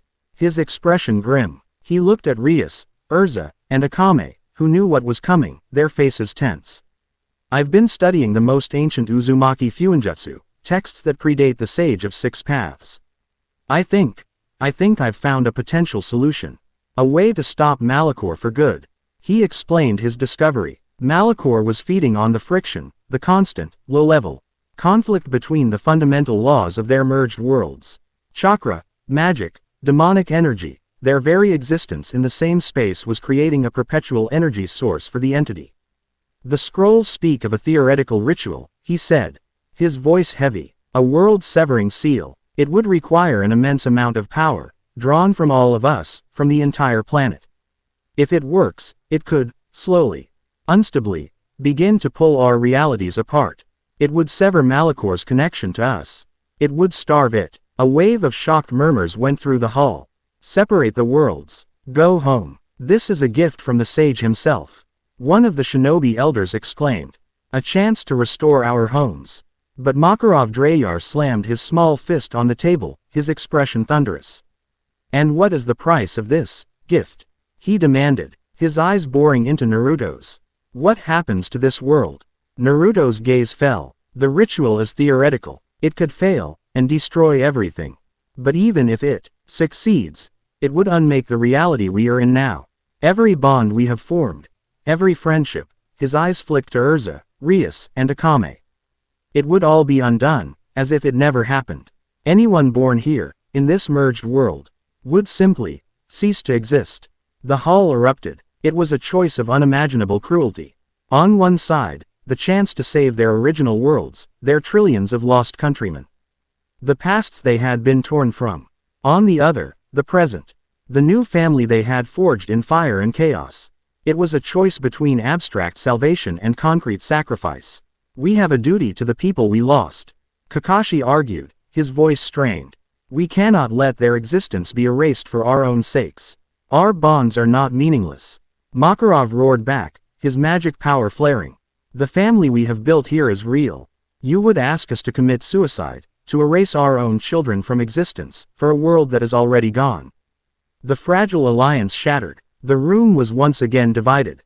But this time the debate was not of politics, but of the very soul of their existence. Rias was torn, her loyalty to Naruto clashing with her duty to restore the underworld. Erza and Akame stood by Naruto. Their faces pale, the prospect of losing the only true home they had ever known a tangible pain. They had finally found a place, a purpose, a family. And now they were being asked to sacrifice it. Before a decision could be reached, before the schism could tear them apart for good, the world went dark. The light from the windows didn't fade, it was extinguished. The lamps in the hall sputtered and died. A profound, unnatural silence fell, so deep it felt like the entire world was holding its breath. Every person in the room, from the weakest soldier to Naruto himself, felt a cold, crushing pressure descend upon them, a wave of pure, psychic despair that brought many to their knees, weeping without knowing why. High in the sky above Uzushiogakure, the clouds were torn away, not by wind, but as if a curtain were being ripped aside. In the void of space, an eye opened. It was not a physical thing, but a colossal, swirling rift of pure nothingness, ringed with the light of dying galaxies. It was an eye of infinite size and infinite malice, and it stared down at them, at the small, insignificant island of defiant life on the planet's surface. A voice entered their minds. It was not a sound. It was an intrusion, a violation of their very consciousness. It was the chorus of a billion dying screams, the herald's voice amplified to the power of a dying star. You believe you have a choice. You believe your wills are your own. Adorable. You are not the actors in this story. You are the meal, and the banquet is about to begin. The leaders of the world, shinobi, mage, and devil alike, stared up in abject terror at the face of their true god. Their debate was over. Their choices were meaningless. Judgment had come to Uzushiogakure. Chapter 9 End. Chapter 10. Sage of Six Worlds. The despair was a physical entity. It descended from the colossal eye in the void, a crushing, invisible weight that buckled knees and broke spirits. In the grand hall, seasoned warriors who had faced down gods and demons were reduced to whimpering shells, their minds flooded with images of their own greatest failures, their deepest fears laid bare and magnified 1,000 times over. The air grew thick and cold, each breath a gasp of pure hopelessness. This was not an attack on the body, it was an execution of the will. But in the center of the hall, 4 figures remained standing. Naruto's golden Six Paths Sage Mode cloak erupted around him, a defiant sun against the suffocating darkness. The 9 truth-seeking orbs formed a defensive halo, negating the worst of the psychic assault. But even he felt the pressure, the chilling whispers of Malachor slithering into his mind, showing him every mistake, every friend he couldn't save, every promise he had broken. Beside him, Rias's crimson power of destruction flared, a manifestation of her own indomitable pride, burning away the despair that sought to consume her. Erza, her teeth gritted, re-equipped into her Armadura Fairy, an armor that was not just steel, but a symbol of her unbreakable bonds, its light a beacon of defiance. And Akame, her face a pale, grim mask, gripped Murasama, her own cursed existence inuring her to the existential dread. She had lived with despair her entire life, and it no longer held any power over her. They were an island of defiance in a sea of broken souls. Such bright, defiant sparks. The voice of Malachor echoed in their minds, a sound of dry, ancient amusement. The brightest sparks make the most satisfying meal when they are extinguished.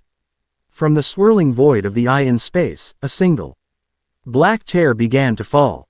It descended with agonizing slowness, a droplet of pure nothingness streaking through the atmosphere. It was not aimed at the city. It was aimed at the heart of the Grand Hall.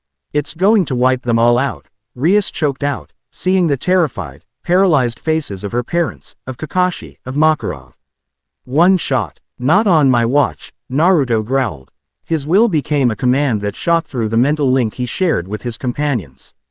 Now, without a word, the 3 women placed a hand on his back. They poured everything they were, Rias's demonic energy, Erza's magical power, Akame's cold, focused life force, into him. Naruto became a conduit, a nexus point for the clashing energies of 3 different worlds. His golden cloak blazed, expanding into a colossal avatar, a construct of pure, shimmering chakra that dwarfed the city's highest tower. It was Kurama, but not as he had ever been before.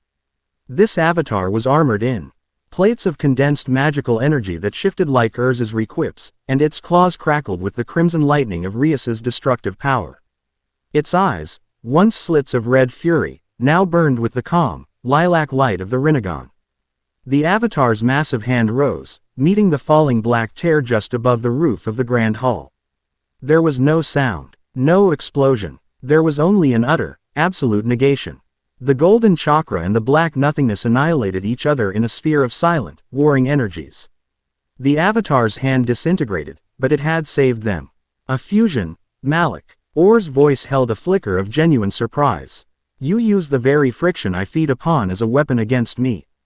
Clever, annoying, but ultimately futile. The real attack began. The eye in the void did not fire another tear. Instead, the world around Uzushiogakure began to unravel. The sea boiled, rising up in colossal tendrils of water that defied gravity. The earth groaned and split open, not into chasms, but into maws filled with crystalline teeth. The sky itself bled, legions of shadowy, nightmarish creatures, things born from the collective fears of every being on the planet, pouring forth like a river of black ink. Malachor wasn't just attacking their city. It was unmaking their reality, turning their own world into its weapon. Inside the hall, the psychic pressure lessened slightly as Malicor's focus shifted. The leaders, shaken but alive, staggered to their feet, their faces a mixture of terror and awe as they stared at the colossal, godlike avatar standing guard over them. What was that? Kakashi breathed, his Sharingan wide. That, Naruto's voice boomed, echoing from the avatar and within the hall simultaneously, was the opening move. The real fight starts now. His gaze, through the avatar's eyes, met those of the assembled leaders. I asked you to make a choice. Now, Malicor has made it for you. We live here, or we die here. There is no going home. There is only the dawn. A fire ignited in Makarov's eyes. He leapt onto the round table, his small frame seeming to swell with power. You heard him, you brats. He roared, his voice filled with the unyielding spirit of fairy tale. Are we going to let some overgrown eyeball in the sky eat our world? I think not. Fairy tale, to battle. His cry broke the spell of fear. It was a call to arms that resonated with everyone, regardless of their world. A shinobi is defined by their will to protect their home. A devil's pride does not allow them to be devoured. A soldier of the empire does not surrender. For Konoha, Kakashi yelled, his hand already flashing through signs. For the underworld, Zeodicus Grimori declared, his demonic power flaring. For the revolution, Najanda cried, her mechanical arm whirring to life. The last defenders of three worlds poured from the Grand Hall, a united force at last, their individual strengths coalescing into a single, defiant army. The battle for the world was a symphony of glorious, impossible chaos. Shinobi ran up falling chunks of earth, their elemental jutsu clashing against creatures of pure shadow. The fairy tale mages were a force of nature, Laxus's lightning bolts scything through the sky. Gray's ice creating fortresses to shield the injured, and Natsu's roars of fire a constant, defiant inferno. The devils and their peerages moved with aristocratic lethality, their demonic powers erasing the most powerful of Malicor's nightmares. At the heart of it all was the golden avatar. It was the army's anchor, its shield, and its strongest weapon. But it was not a one-man show. This was a battle they would win together. Rias, the tendrils in the sea are coalescing. They're forming a tidal wave of pure despair. Naruto projected. He didn't need to give an order. Inside the avatar's head, Rias focused her will. A massive sphere of the power of destruction formed in the avatar's open palm. She didn't just throw it, she shaped it, spreading it into a crimson wave that met the black tidal wave head-on, the two forces of creation and uncreation canceling each other out in a cataclysmic explosion of steam and screaming energy. Erza, swarms of Mahler shadow flyers are breaking through. They're targeting the mages on the ground. Erza, her own consciousness linked to the avatar, smiled grimly. Heaven's wheel. The avatar's back erupted, not with wings of chakra, but with hundreds of colossal swords made of pure, golden energy. They launched into the sky, a meteor shower in reverse, each blade tracking and annihilating a shadow creature with perfect, knightly precision. It was her signature move, amplified to the scale of a god. Akame, there's a massive one burrowing beneath the city. It's going for the foundations. Akame's focus was a needle point of cold, lethal intent. The avatar's gaze shifted downwards, its Rinnegan eyes piercing through the very earth. It located the colossal burrowing nightmare, a worm of solidified darkness the size of a train. Akame didn't need a massive blast. She needed one perfect strike. The avatar stomped its foot. A single, impossibly dense spear of truth-seeking orb material, guided by Akame's flawless assassin's instinct, shot through the ground and pierced the creature's unseen core, killing it instantly. They were no longer four individuals. They were a single, four-minded god of war. Their disparate powers and unique skills fused into a perfect, harmonious whole. But Malicor was a true primordial. For every nightmare they destroyed, two more took its place. The army was flagging, their energy reserves draining. The city was crumbling at the edges. They were holding the line, but they couldn't win. They were trying to empty an ocean with a bucket. It's not working, Rias sent, her breath ragged from the sheer effort of will. We're just fighting its symptoms, not the source. We have to hit the eye itself. It's in another dimension, a void between worlds, Naruto countered. The avatar swatting away a mountain-sized chunk of debris. We can't reach it. It was Erza who saw the solution. Her strategic mind, honed in 1,000 battles, saw the pattern in the chaos. Yes, we can. Look at the rifts the shadows are pouring from. It's using them as anchors to our reality. Akame, you said you can sense the core of a thing. Rias, your power can erase matter. Naruto, you can open a path. A plan, desperate and insane, was born in an instant. Makarov, Kakashi, everyone. Naruto's voice boomed across the battlefield. We have one shot. I need you to buy me 30 seconds. Hold the line, whatever it takes. A roar of unified defiance answered him. The entire army consolidated, forming a protective sphere around the golden avatar, unleashing every last ounce of their power in a final, glorious stand. Inside the avatar, Naruto began to gather every last scrap of natural energy from the entire planet. The avatar blazed with a light so intense it was like a new sun had been born. Rias stood beside him, her hands glowing with a crimson so deep it was almost black, the absolute pinnacle of her destructive power. Erza stood behind them, her hands on their shoulders, pouring her own magical energy into the mix, not as fuel, but as a stabilizer, her indomitable spirit forming a metaphysical container for the impossible power they were about to unleash. Akame stood at the front, her eyes closed, her senses stretched to their absolute limit, her entire being focused on a single, invisible point in the sky. There, Akame projected, her voice a sharp, focused point. It's a linchpin, the central anchor connecting the eye to our world. It's hidden in the folds of space, but it's there. Naruto's Rinnegan spun. He focused on the point Akame had identified. With a roar of effort, he used his space-time ninjutsu, not to teleport, but to physically tear a hole in reality. A shimmering, unstable portal, no bigger than a doorway, opened in the sky, leading to a place of utter blackness. Now, Rias, quote, Rias screamed, unleashing her ultimate attack. It wasn't a beam or a sphere. It was a single, infinitesimally small point of pure, conceptual erasure. It shot through the portal, guided by Naruto's will, aimed by Akame's senses, and stabilized by Erza's soul. The attack traveled through the void and struck the linchpin. For a moment, nothing happened. Then, the colossal eye in the void flinched. Worm, a sound of pure, cosmic rage screamed in their minds. The psychic pressure intensified 1,000-fold. But they had hurt it. They had severed its primary connection.